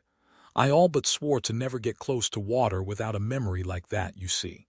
Well, actually, I do have something like that, yes. What do you want to trade for? Sonny hesitated, then pointed at a young man who just happened to walk by them at that moment. See that guy? His name is Luster. He's a very valuable awakened, a top-notch talent. Do you want me to trade him to you? The Nightwalker coughed. I am pretty sure that Army Command would not be happy if you sold me one of your subordinates, Sunless. Sonny remained silent for a moment, then sighed. That's true. A pity. Chapter 974. Shadow and the Shell. In the end, Sonny did make a trade with Neve. He had a surplus of memories after slaying many nightmare creatures to defend the convoy, and the Nightwalker was in dire need of weapons and armor suited for land combat to arm his own awakened. There had been a full cohort of them aboard the battleship once, but now only 4 remained. Since these warriors of the House of Night would be defending the caravan along with the other awakened in the near future, and Saint was still slumbering, Sonny did not drive a hard bargain. That was how he received 2 new memories, which were meant to cover the gap in his arsenal when it came to traversing and fighting in the water. One of them was a simple awakened charm that allowed him to breathe underwater. It was called Essence Pearl and had 2 enchantments. One passively produced air, the other had to be activated and gifted the wielder with the ability to see clearly, as if they were wearing a glass mask. The description of the charm simply stated that breathing was the essence of life and beauty was its purpose. One had to be able to see clearly to appreciate beauty and live long enough to enjoy it. How romantic! The second memory was ascended and appeared to be an armor of sorts. In truth, it was more of a harness made out of a fisherman's net, which provided no protection whatsoever, but allowed the wearer to swim with surprising speed.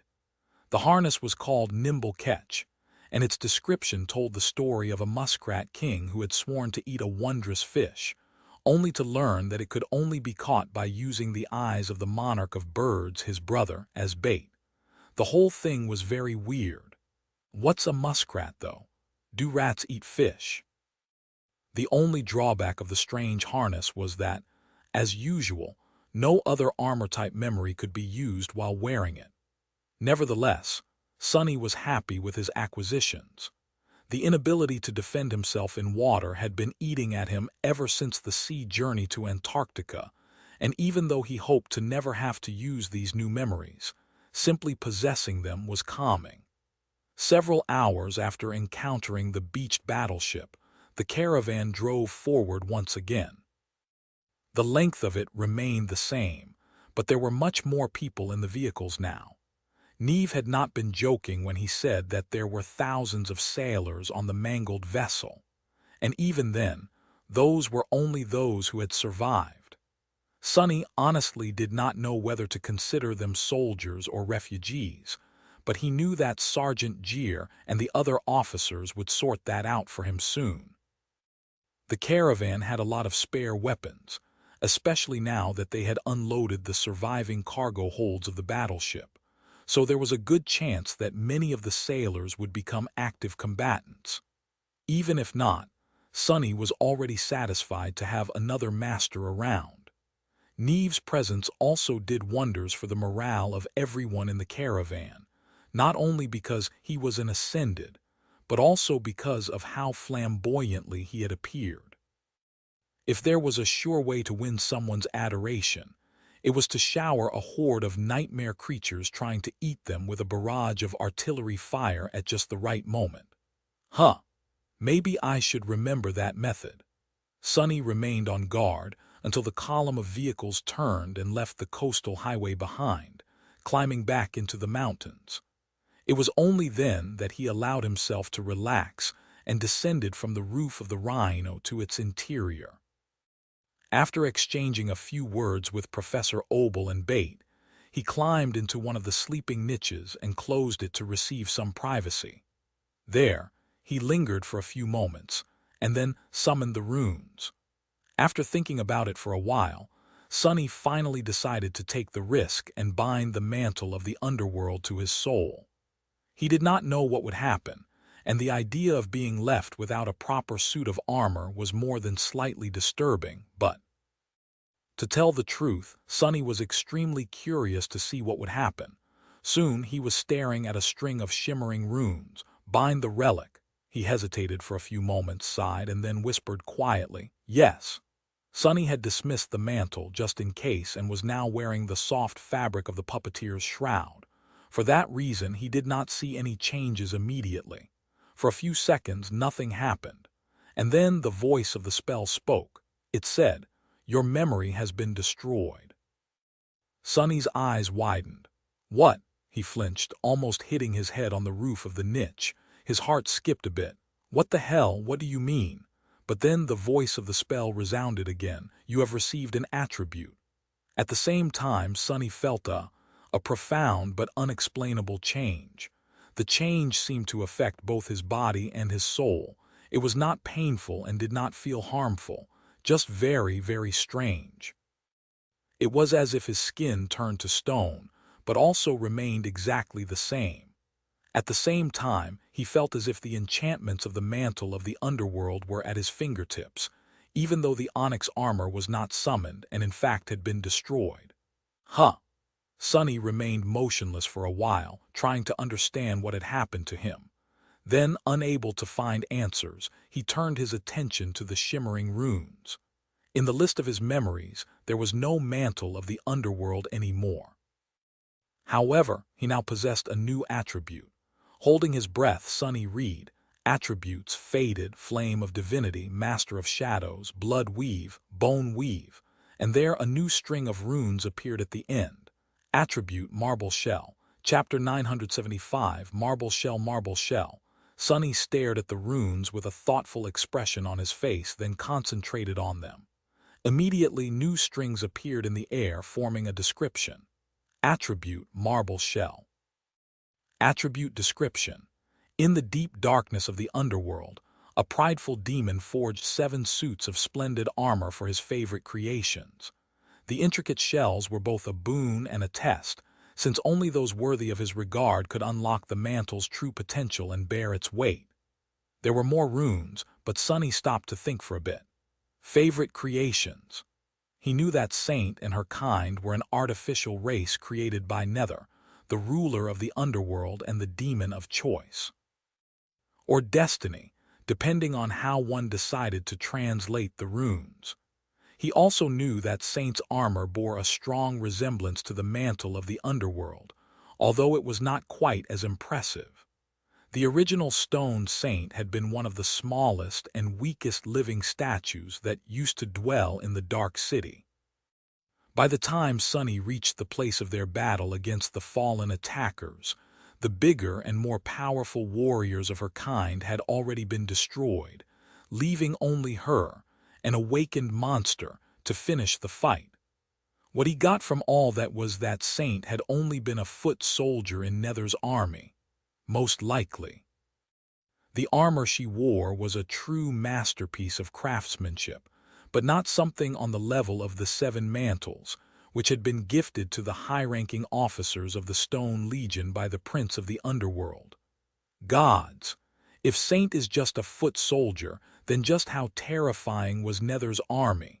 Well, they had to have been pretty terrifying in order to challenge the gods. The stone saint he had killed on the desolate plaza of the Dark City was a pale remnant of her original self, as well, since the living statues had not been consumed by corruption, yet during the war between the demons and the gods. Shaking his head, Sonny turned his attention back to the runes. The description of the marble shell was a bit unusual, since it included much more information than that of other attributes. He continued to read, attribute traits, living stone, feather of truth, stalwart, underworld armament, mantle, shell, bound. The first 4 were just like the enchantments of the old mantle, with the exception of stalwart. The extremely high protection against physical attacks and the high protection against elemental attacks remained the same, but the moderate protection against mind and soul attacks had been elevated to high protection as well. Very good. The defensive trait of the shell was passive, but the other three traits required essence to function. From now on, Sonny would have to circulate it through his own body in certain ways instead of pouring it into the memory to activate the effect. That was a bit weird.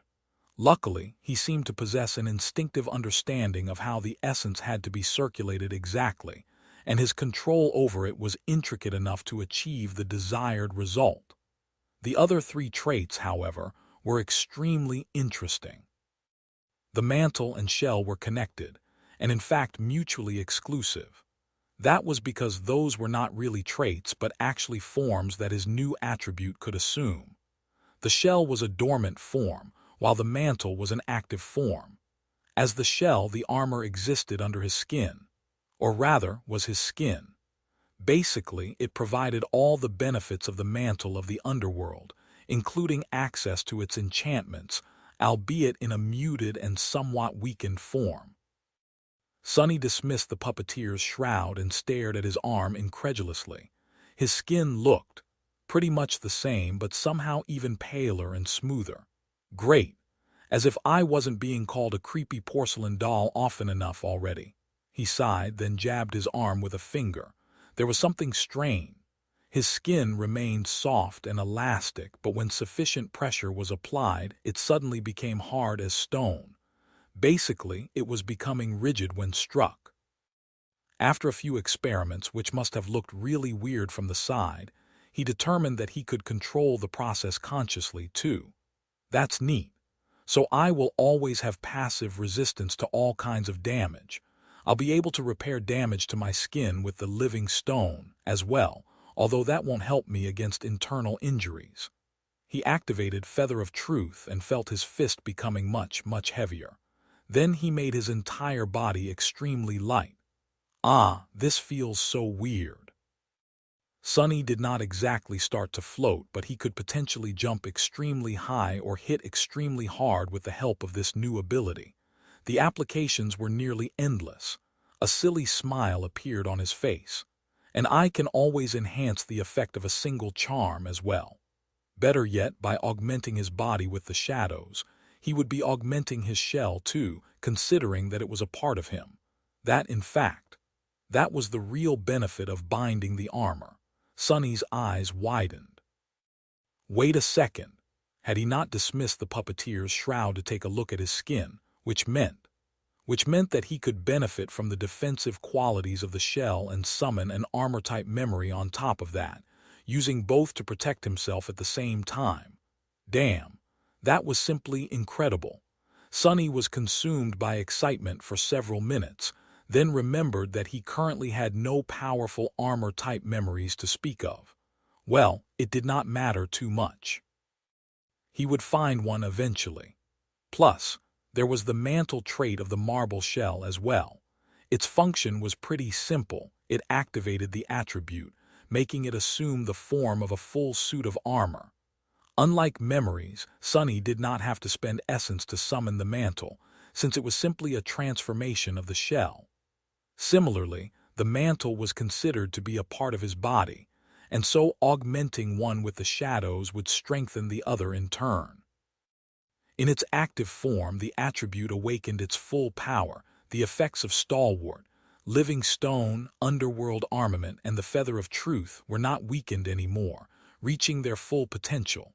Sadly, wearing another armor-type memory on top of the mantle was out of the question. Still great. So, Sonny had not really lost his armor. On the contrary, it had become stronger and could be summoned in its full glory at any moment. It's just that the mantle was now an innate part of him as opposed to a memory. And finally, there was the bound trait. Its function was very simple. It bound the marble shell to Sonny's soul, which meant that one would grow alongside the other. Currently, the attribute was of the ascended rank, just like Sonny. If Sonny became a saint, the marble shell would become transcendent too. Laying in the sleeping niche and feeling the rhino vibrate around him, Sonny closed his eyes and let out a satisfied sigh. 6,000 kills. Ah, it was worth it. Chapter 976. Ubiquitous Law. Sonny had planned to catch a couple of hours of sleep, but in the end he was too mesmerized by the promise of the marble shell to close his eyes even for a second.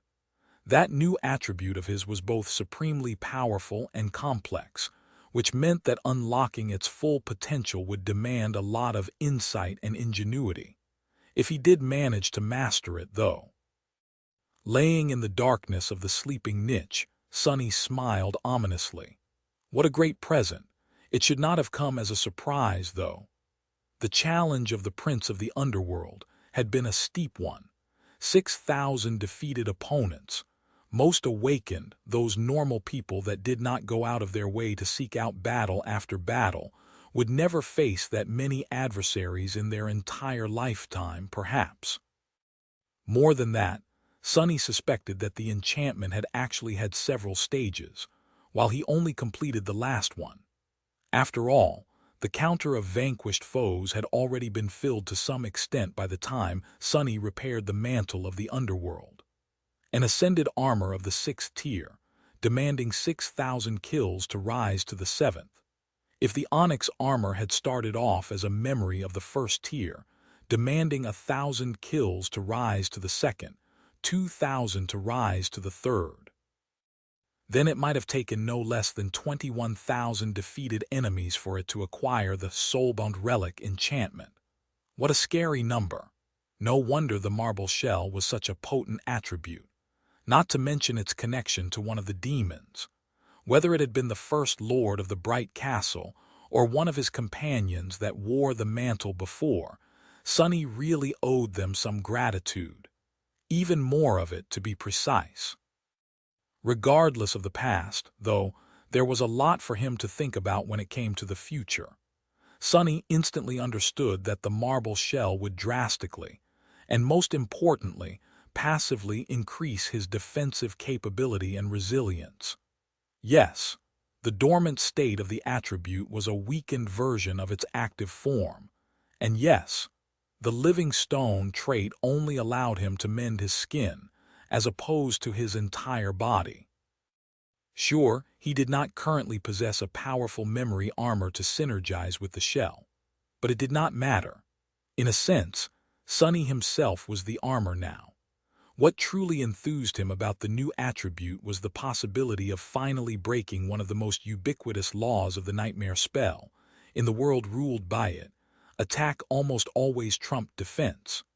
No matter how tough an armor was, a powerful and well-placed strike from a weapon of a similar rank would most often overcome it. Otherwise, he would have never been able to kill awakened nightmare creatures as a sleeper, or continuously challenge enemies that were, strictly speaking, out of his league. Everything had its limits, of course, but generally that was how things worked. Not anymore, though. Not with what his aspect was capable of. Someone else would have found the marble shell a powerful aid in battle, but in Sonny's hands it could be so much more. Possibly the most important quality of the strange attribute was that it had become a part of his body, and as such, could be augmented with the shadows at the same time. An ascended armor might be vulnerable to an ascended blade, but with 4 shadows enhancing it. Maybe not. That went for elemental, mind, and soul attacks as well, albeit to a slightly lesser degree. Add blood weave and bone weave to the equation, with the living stone on top of it all. Sonny might not be ready to go around slaying titans just yet, but he was halfway convinced that being hit by Goliath would not instantly kill him anymore. And that was just defense. The marble shell had the potential to do wonders for his attack potency and lethality, too.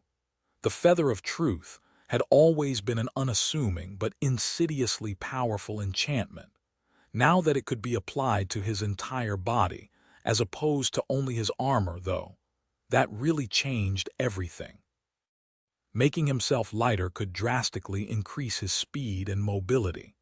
Making himself heavier could help Sonny weather powerful blows, as well as increase the impact of his own strike's force was heavily dependent on mass, after all, and it was hard to achieve one without the other. The second part of force was acceleration, so if Sunny could learn how to skillfully weave two sides of the feather of truth together, his combat performance would take a significant leap forward. Wearing a light armor on top of the shell would be the most optimal choice in that regard, since doing so would grant him a double layer of protection while not encumbering him too much. Sunny already had some knowledge of how to use the feather of truth in battle, but he was going to need to adjust to its new scope, as well as relearn a lot of things, both about the trait itself and about how he approached combat in general. It would demand a lot of time, practice, insight, and most of all thinking. Not to mention perfecting his ability to guide essence in just the right way. However, dismantling and mastering battle styles was something Sunny was exceedingly good at, so he had no doubt that he would see some improvements very soon. A modest improvement was not his goal, though. He wanted to reach a state where using the feather of truth to its full potential was an instinct for him, to make it something that he did not even have to think about to do. That would be a bit harder to achieve. Not impossible, though. Sunny's personal progress in terms of pure combat mastery had been stalled for a while, so now he was actually excited about a new challenge. Shifting his perception to one of the shadows to observe the dark landscape flowing past the moving rhino, he smiled wryly. Luckily, I have a whole continent of nightmare creatures to practice on. Chapter 977. Through the blizzard eventually, Sunny climbed out of the sleeping niche and went about the business of managing the caravan. They had made it far into the mountains and were already moving north, toward their true goal. The blizzard was still raging, reducing visibility to almost zero. The landscape was as grim and foreboding as ever. Surrounding areas needed to be scouted, maps needed to be updated, reports needed to be received, and 100 other things demanded his attention. Before getting down to it, Sunny spared a few moments to stare at the gray fabric and lusterless black leather of the puppeteer's shroud. Who could have thought that he would be reduced to seriously using it again, after all that time? It sure is much more comfortable than walking around in a full plate of steel armor. Ah, the old me had it good. Actually, not really. Sunny was ready to climb to the roof of the rhino when he noticed Bates staring at him with a strange expression. He lingered for a moment. What? She blinked a couple of times, then pulled her gaze away. No, nothing, Sunny frowned. Just say it, will you? Bate remained silent for a second, then asked hesitantly, Are you wearing makeup? This time it was his turn to stare. What? No, why would you think that? The young woman gave him a dubious look and shook her head. You just look a little different, that's all, Sunny grinned. Oh, I naturally have the complexion of a marble statue, no makeup involved. Didn't you know? Bate turned away with a sigh and mumbled under her nose, Damned awakened. How is this fair? Suppressing a chuckle, Sunny dissipated into the shadows and appeared on top of the rhino, sighing as the bone-chilling wind smashed into his chest. Surprisingly, though, he was not that cold. His passive resistance to the elements was already making itself known. Without wasting any time, Sunny made himself heavier for better stability, summoned the memory of ice, and wrapped the shadow he kept with himself around his body, simultaneously circulating essence to double the enhancement granted to the charm. A couple of seconds later, he felt even more comfortable. Sunny still sensed a slight chill, but it was in no way bothersome. Additionally, the winds were powerless against him. It was as if Sunny had turned into a small cliff. Summoning Morgan's warbow, he sat down on the roof and closed his eyes. I can get used to this. Their journey to Falcon Scott continued. Traversing the abomination-infested expanse of the Antarctic Center was still hard and dangerous, but with Neve assisting Sunny in defending the caravan, things became a little bit easier. The two masters rarely saw each other, communicating mostly over the chain of relays in the military vehicles. Sunny was stationed at the head of the column, while Neve stayed in the rear to provide the best possible defensive coverage. Mostly, they only met face to face during the rare stops, and when an especially dire threat demanded both of them to fight side by side to vanquish it. Going into battle with the Nightwalker was both comfortable and effective. Ah, finally, a professional. Neve was an extremely skilled warrior, using a long bone harpoon and a net woven out of unnaturally durable threads to herd and decimate nightmare creatures. It was obvious that he was not entirely comfortable fighting on land, and his aspect powers seemed to be under severe restriction, though, so the Scion of the House of Night mostly supported Sunny and made it easier for him to kill their enemies, which was more than welcome. Neve was also more cautious than most masters tended to be. Not overly so, but enough for Sunny to notice the difference between the two of them. It was understandable. After all, the Nightwalker had a family to come back to. He carried more than one life on his shoulders. That perspective was a bit new to Sunny and made him think about things that he had never considered before. Other than that, things were going as expected.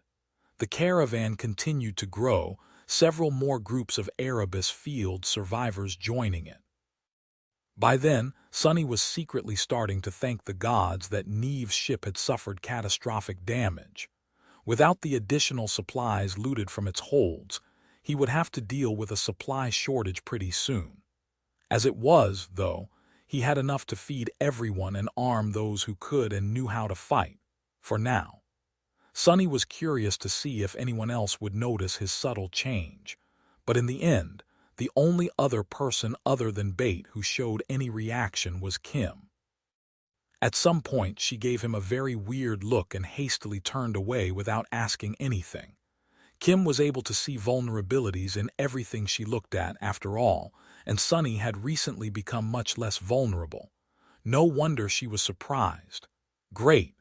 What bizarre stories are they going to come up with now? Hopefully, Belle would not be giving him weird looks again. The crow also noticed that something about Sunny had changed. The echo landed on his shoulder, stared at him with curiosity for a few moments, and then suddenly tried to peck him in the neck. After that, the bird let out a startled call.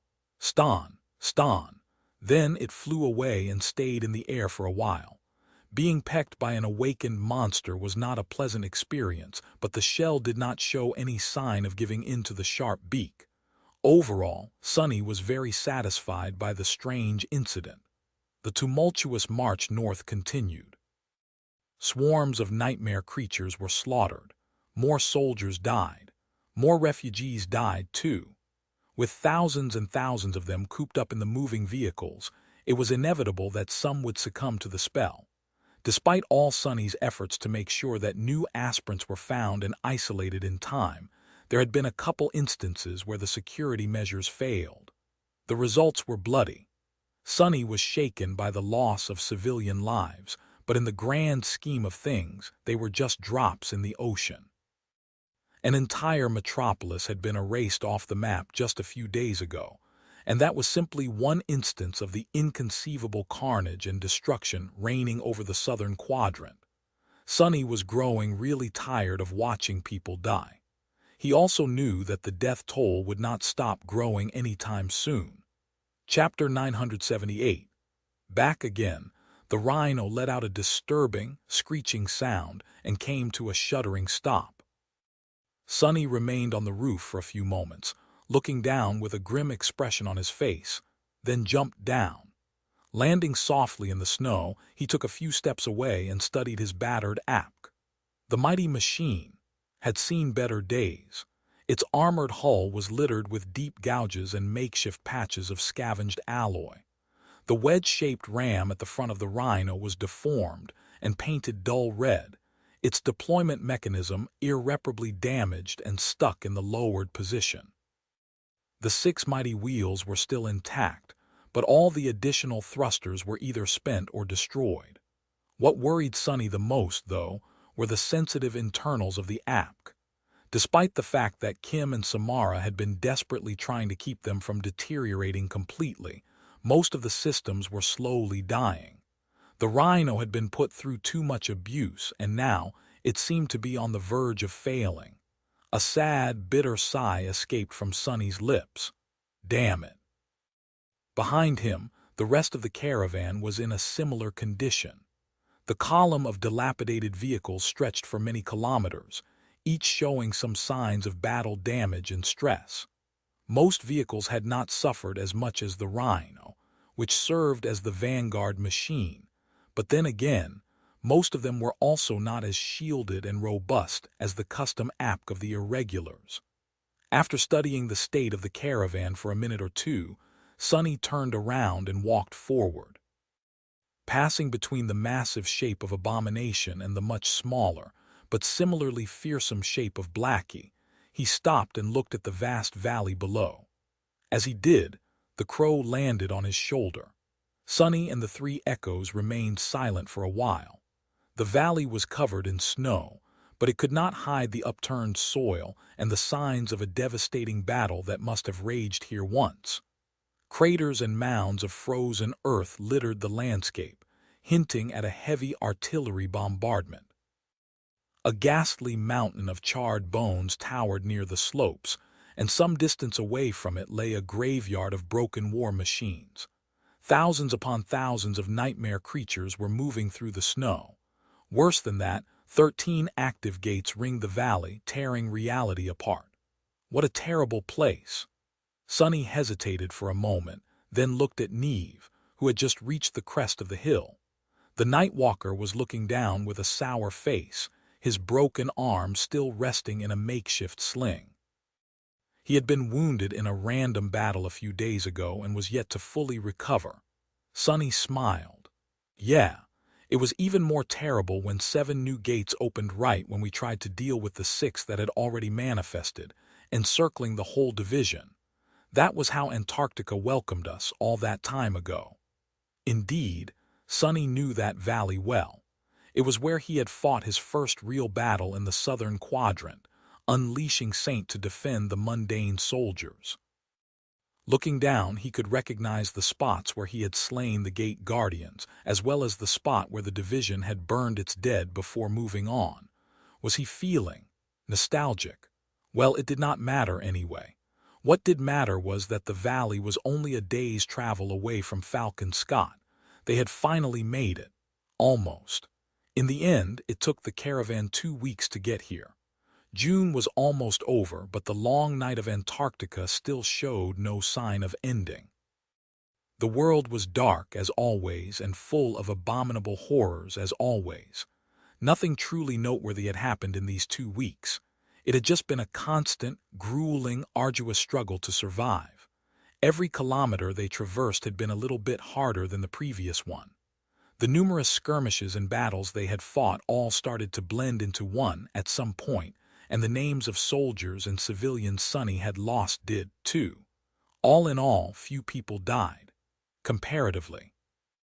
Considering the overall size of the caravan, the number of casualties was statistically insignificant.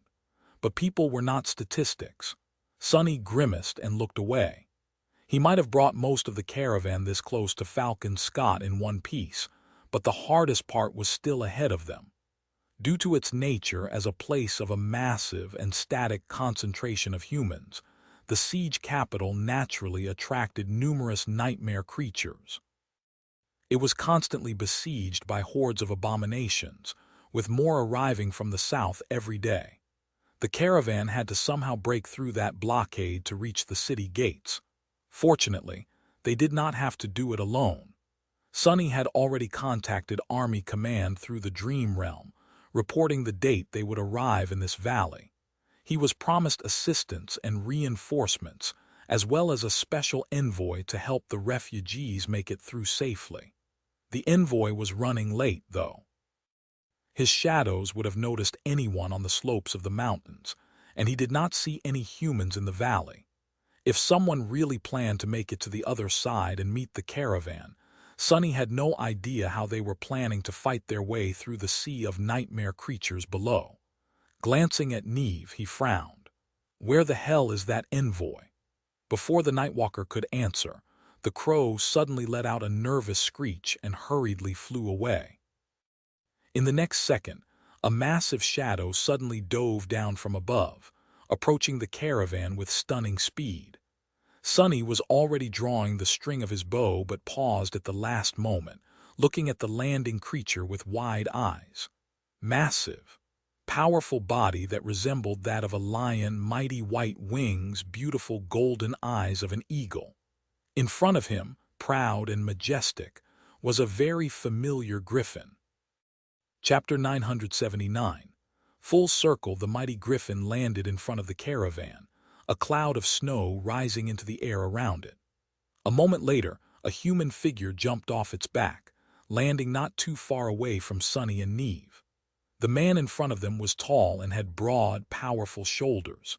His light armor was crafted from the adamantine scales of an unknown monster, with a blue scarf wrapped carelessly around his neck. His hair was the color of straw, as was his thick beard. The stranger's eyes were bright blue and piercing. Master Roan had not changed a lot since the last time he and Sonny met. Sky Tide's husband seemed a little more rugged and weary, but other than the length of his bear, everything else was exactly the same. How the hell is he even more handsome now? One Sonny blinked a couple of times, then smiled a little. It was good to see Roan alive and well. In retrospect, his sudden appearance made sense. Since the whole of the White Feather clan had been banished to Antarctica, where else would Roan be? The man in question, meanwhile, studied the caravan for a few moments and then headed toward Sonny and Neve. As he approached, he paused slightly and stared at them with a strange expression. Then a surprised smile appeared on Roan's face. "Sunless, wait, it's you. You're the famous devil of Antarctica." Sonny shifted a little, then cleared his throat in embarrassment. Yes. That's what people call me these days, I guess. Anyway, it is very nice to see you again, Master Roan. Really." Roan remained silent for a few moments, then suddenly laughed.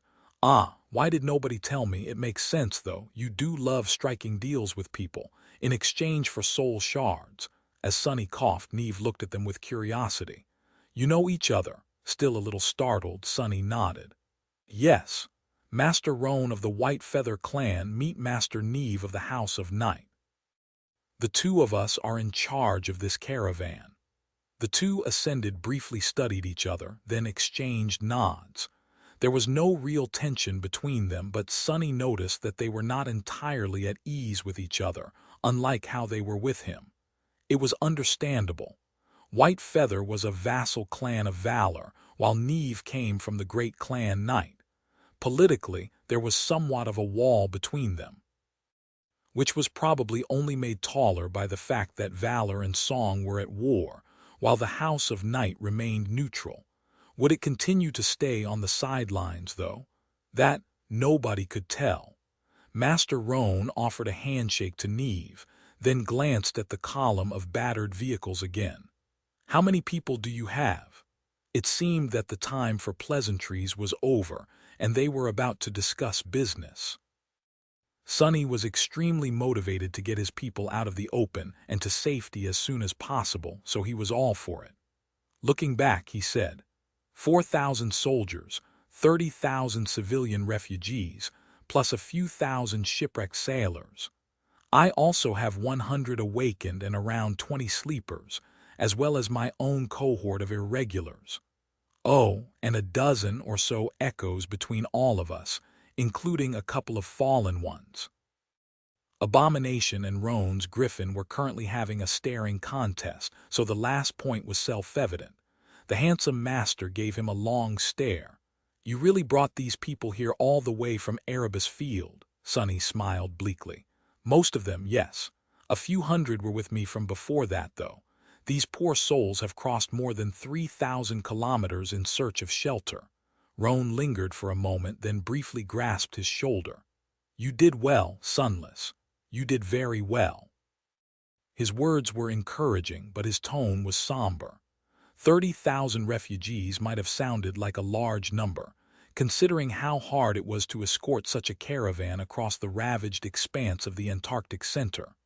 But there had been tens of millions of people in Erebus Field.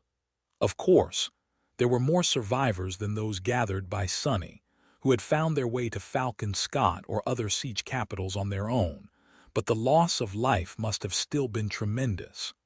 With a sigh, he looked away. So how are we going to do this? I suspect that fighting our way to the city won't be easy. Master Roan remained silent for a few moments, then smiled. Actually, you don't have to worry about it. Too much, I mean. We've been receiving many refugee convoys in the last week or so the procedure has been polished a lot by now. He turned around and looked at the valley ringed by 13 gates. At my signal, there will be a sortie from within the city walls to create a distraction. At the same time, your irregular colleagues will clear the side road that circles this valley. All we have to do is cut through the remaining abominations and reach the entrance to the road. Are you and your people up to that? Sonny looked into the distance and smiled. How fitting. Wasn't it the exact same road that his cohort had been ordered to secure during the first days of the campaign? Sonny had left Falcon Scott 3 months ago, and now he was returning. The circle was complete. What a tough road it had been. Had he ever suspected that things would turn out this way? Millions of people were dead. The First Army was in retreat all across the Antarctic Center, and he had somehow ended up being responsible for tens of thousands of lives. Humanity had been thoroughly beaten by the chain of nightmares in this region of the southern quadrant. Not a chance. He had a suspicion that things would turn out disastrously for the First Army, but not so soon, and not to such an extent. Not to mention how bizarre his own situation.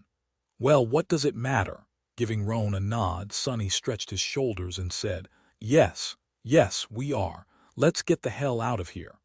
Chapter 980. Siege Capital. The preparations did not take long. As the caravan was getting ready for one last push, the three masters briefly discussed the plan of the battle. There was not a lot they had to do. If things went well, most of the nightmare creatures would be pulled away by the city defenders, and the mountain road would be cleared by the irregulars. However, it was always a good idea to prepare a few contingencies, just in case. At some point, Roan gave Sonny a studying look and said, You've looked different, Sunless. Sonny tilted his head a little, confused. Why wouldn't I? The last time we saw each other, I was still an awakened. Oh, or do you mean my skin? Roan shook his head with a smile. No, I don't mean your appearance, you just seem older. Sonny blinked a couple of times. I am older, though, by about 2 years, the handsome master chuckled. That you are. Anyway, I think we are as ready as we can be.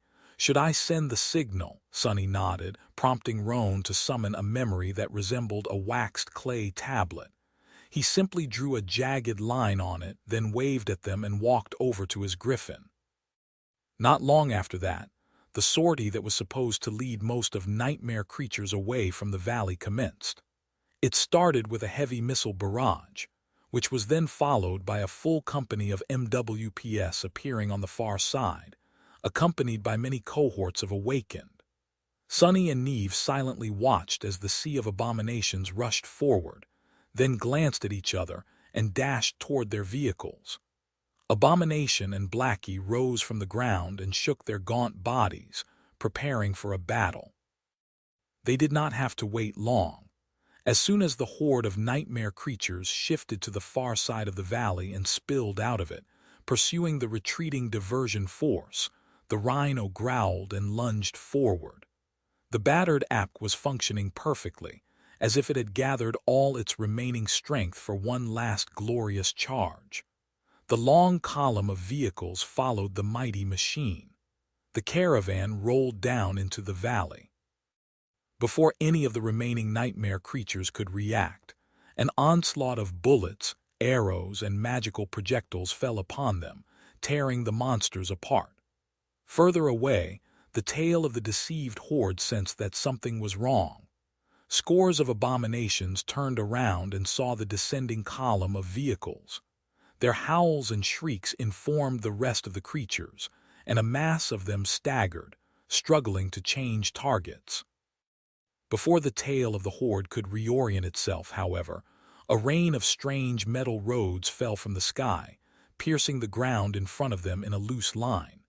Then, blinding arcs of electricity suddenly shot between the rods, creating a wall of lightning. The first few nightmare creatures that tried to pass through the barrier were instantly turned to ash. Roan was holding them back for now, but his reserves of essence were probably not going to last long. Plus, the more powerful abominations could weather the damage and slip through the lightning wall. Others could simply leap over it. One was already trying, for that matter. Before it could land, though, a javelin fell from the sky, piercing the creature through. The rhino was already heading for the distant entrance to the mountain road. The caravan's echoes were moving ahead of the vehicles, tearing apart those abominations that had somehow survived the ranged attacks. Even Crow was helping, diving down to rip into the weaker enemies with its beak and talons. Sunny was sending one arrow flying after another. Each pierced an especially vulnerable spot on the bodies of the nightmare creatures, killing them instantly. His accuracy was scarily perfect. Months of fighting in Antarctica had really honed his once rudimentary archery skill. Kai would have been proud. Shifting his aim a little, Sunny sighed. What was his friend doing right now? Probably staring at the anchored battleships and waiting for his turn to board them. Chasing away all distractions, Sunny concentrated on the task at hand. By the time Roan's lightning barrier failed, the caravan was already climbing the steep slope, well on its way to leave the valley. Neve had arranged for an improvised minefield to be set up in the way of any potential pursuers, so their retreat had a good chance of happening without a hitch. And indeed, to everyone's surprise, nothing went wrong. Higher in the mountains, Sunny was standing on the roof of the rhino and staring at the familiar gate up ahead. That was the place where he had slain the gate guardian, defiled witness, a few months ago. Very little had changed in this place. The mountain road was suspiciously empty of enemies, and very soon he realized why. A man in heavy plate armor suddenly appeared from behind a large boulder and effortlessly jumped to the roof of the rhino, landing just a few steps away from Sunny. His face was hidden behind the visor of a closed helmet, but Sunny recognized Ascended Dale Winter's former partner and one of the captains of the Irregulars by his steady bearing and equipment. Master Knight glanced at him and nodded curtly. Sunny grinned. "Hey Dale, you really are a sight for sore eyes. Say, have you always been so mesmerizing?" The ironclad warrior stared at him for a moment, then shook his head. A calm voice resounded from behind the helmet. "You're not too bad yourself, Sunny." With that, he dismissed his shield and summoned a powerful longbow instead. "Now, would you please concentrate? We did the best we could, but it will still be a bumpy ride." And it was indeed. But in the end, the caravan still made it safely to the gates of Falcon Scott. As the rhino drove past the mighty fortifications of the siege capital and approached a colossal, seemingly impregnable alloy wall, Sunny couldn't help but stare at it in wonder. Back when they had left, the city possessed robust defenses, but not nearly as fearsome. The alloy wall was at least 70 meters tall, surrounding the whole siege capital. Its many bastions housed devastating railguns, which seemed like they had been scavenged from decommissioned battleships. Thousands of turrets were placed along the wall's length, some aiming at the ground, some staring into the dark sky. Sunny could see lumbering MWPs patrolling the battlements. The killing field around the city was littered with countless corpses, most of the abominations utterly torn apart. Teams of engineers moved among them, gathering soul shards and valuable materials. The whole might of the First Army was gathered here, and the city itself had been converted into a fortress on such a scale that Sunny struggled to imagine the amount of effort, resources, and ingenuity that had gone into building these awe-inspiring fortifications. Falcon Scott looked like it was too large to fail. Sunny's whole attention was concentrated on the massive gates of the siege capital, though, which the caravan was currently swiftly approaching. As soon as the shadows of the city wall fell on him, He let out a quiet sigh and suddenly staggered, as if robbed of all strength. An intense, overwhelming sense of relief flooded Sonny's entire body. He slowly lowered himself to the roof of the apk. Hazy images of what had happened in the last few months flashed in his mind. The empty streets of Low 49, the eerie darkness of the underground tunnel, the terrifying silhouette of Goliath rising from beneath the ocean waves, and so much more. All of that was behind him now. We made it. The gates of Falcon Scott started to open as if to answer his question. Indeed, Sonny was right. He had finally managed to bring his people to safety. All across the Antarctic center, humans were retreating north to the last bastion of their kind in this forsaken place. However, humans were not the only ones moving in its direction. Somewhere on the coast, a swarm of nightmare creatures was behaving strangely. Slowly and silently, the abominations were marching toward the murmuring waves. One after another, they walked into the dark water, only to disappear under its surface without a trace. A day later, the same eerie scene could be seen further north. Far away, deep in the mountains, a river of darkness was flowing through a deep gorge. If anyone could take a closer look at it, they would see that the darkness was actually composed of numerous small black beetles. Devouring everything on their path, the beetles were heading north as well. In some other place, a walking mountain seemed to be moving in the same direction. The stone giant was making its way across the ravaged landscape, the world shaking with his every step.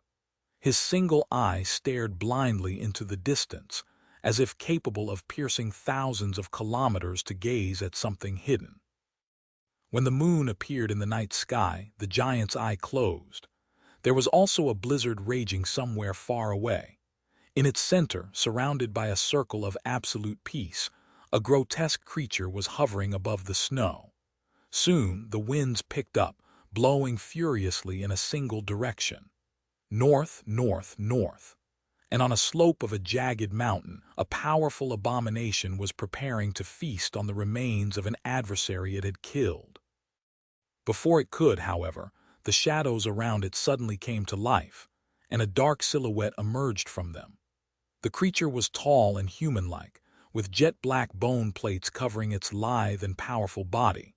Before the abomination could react, something moved, and a fountain of blood painted the snow red, soon followed by pieces of torn flesh and viscera. The dark creature raised the abomination's severed head with its hand, which was missing 2 fingers, and stared at it for a few moments. Soon, disturbing crunching sounds could be heard, drowned by the howling of the wind. When the creature was done with its morbid meal, it lingered for a few moments and then looked north, its eyes burning with cold hatred. Below it in the distance, a large city sprawled near the ocean. Falcon Scott. Chapter 981. All Quiet Rain had recently turned 16. For every teenager, that was a special date. It signified more than words could describe, because from that point forward for about 2 or 3 years, they would be vulnerable to the infection of the spell. She had expected to feel a large change within herself, but to Rain's surprise, everything about her seemed more or less the same. The world around her, however, had changed a lot. Her daily routine was exactly as it had been before, but beneath the surface, everyone was acting differently. Her parents tried to hide their fear, but she knew how worried they really were.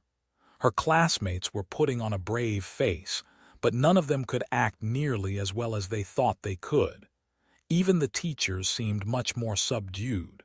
The mood on the streets of the city was subtly different, too. Of course, Rain was not the center of the universe. Most of these changes had nothing to do with her, and were instead caused by the event that had everyone glued to the news portals, the grand evacuation of the southern quadrant. It was a historic event, after all.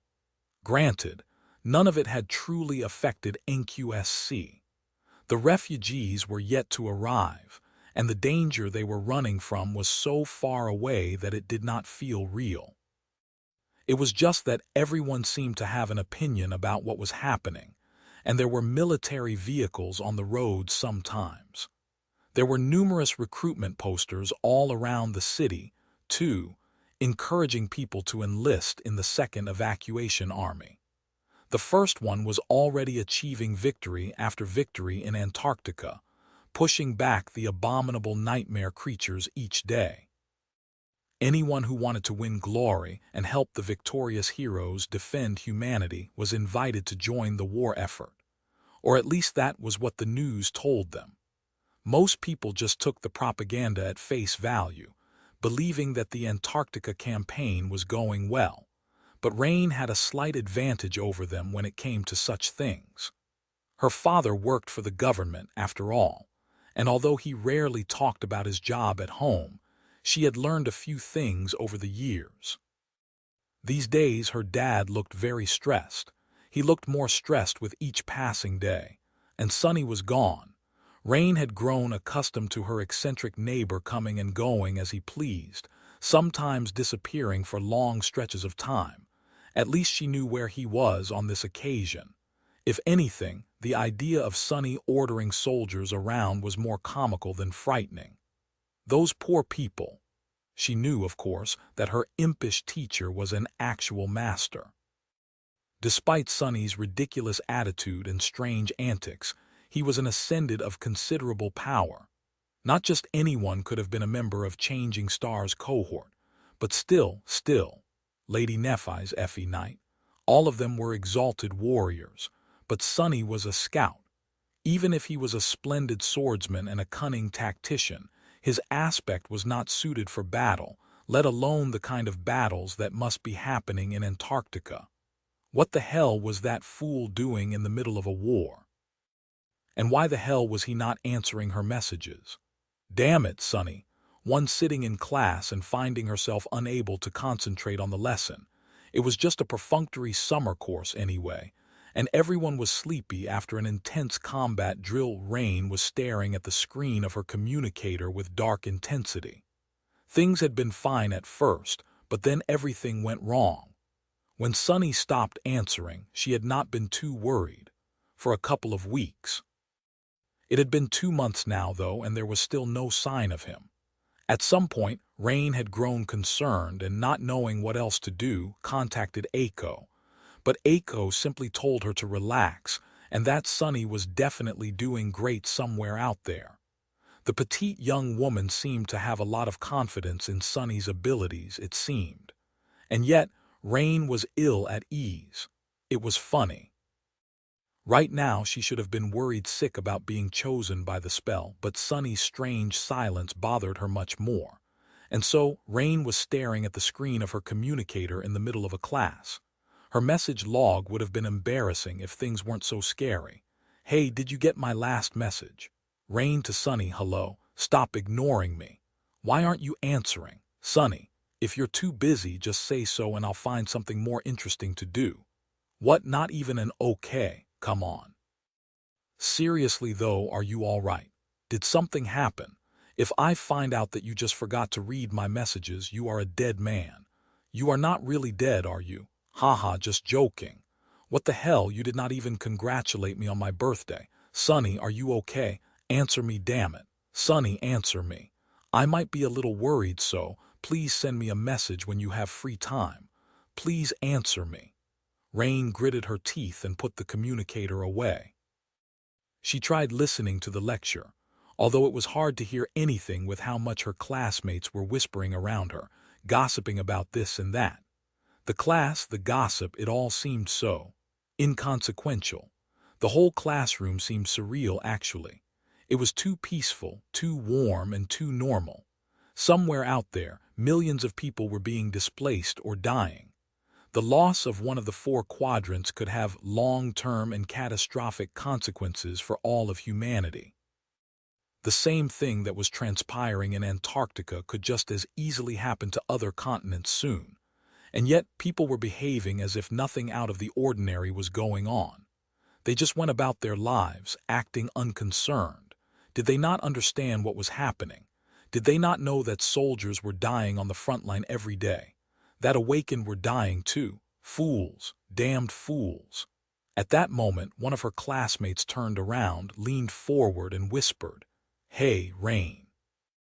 Why are you so down lately? Wanna go eat something spicy after class? There's probably going to be food rationing for a while after those refugees arrive, so this might be our last chance to." Before Rain knew what she was doing, an angry response flew out of her mouth. "Is food all you're thinking about?" She blinked, realizing that she was standing and that the whole class was staring at her. Apparently, she had forgotten to keep her voice down and to remain in her seat. The teacher gave Rain a bewildered look. "Why, yes. This topic might not seem too interesting to you youngsters, but it would be unprofessional for me to be thinking about something else while presenting it. Now please sit down and behave, young miss. Where are your manners?" Embarrassed, Rain returned to her seat and turned to the window. The class continued and the gossip continued too. Only this time she was the subject of the whispers. On her way home, Rain passed a familiar gray house. She paused for a few moments, looking at the porch where a certain insufferable master could often be seen in the past, drinking coffee and acting as if he did not have a single worry in the world. The porch was empty, and the house was empty too. With a sigh, she turned away and continued walking. "Why do I care about that idiot anyway? Damned Sonny. Even if he sends me a message now, I won't answer." At that moment, her communicator vibrated, announcing that there was a new notification. Rain glanced at it absent-mindedly and then suddenly froze. There was a new message on the screen. It read, "Sonny, gods, what is up with all these messages? Are you a stalker? I was just stuck in an area without a network connection for a while. There was no need to assault my inbox. Anyway, happy belated birthday, I guess.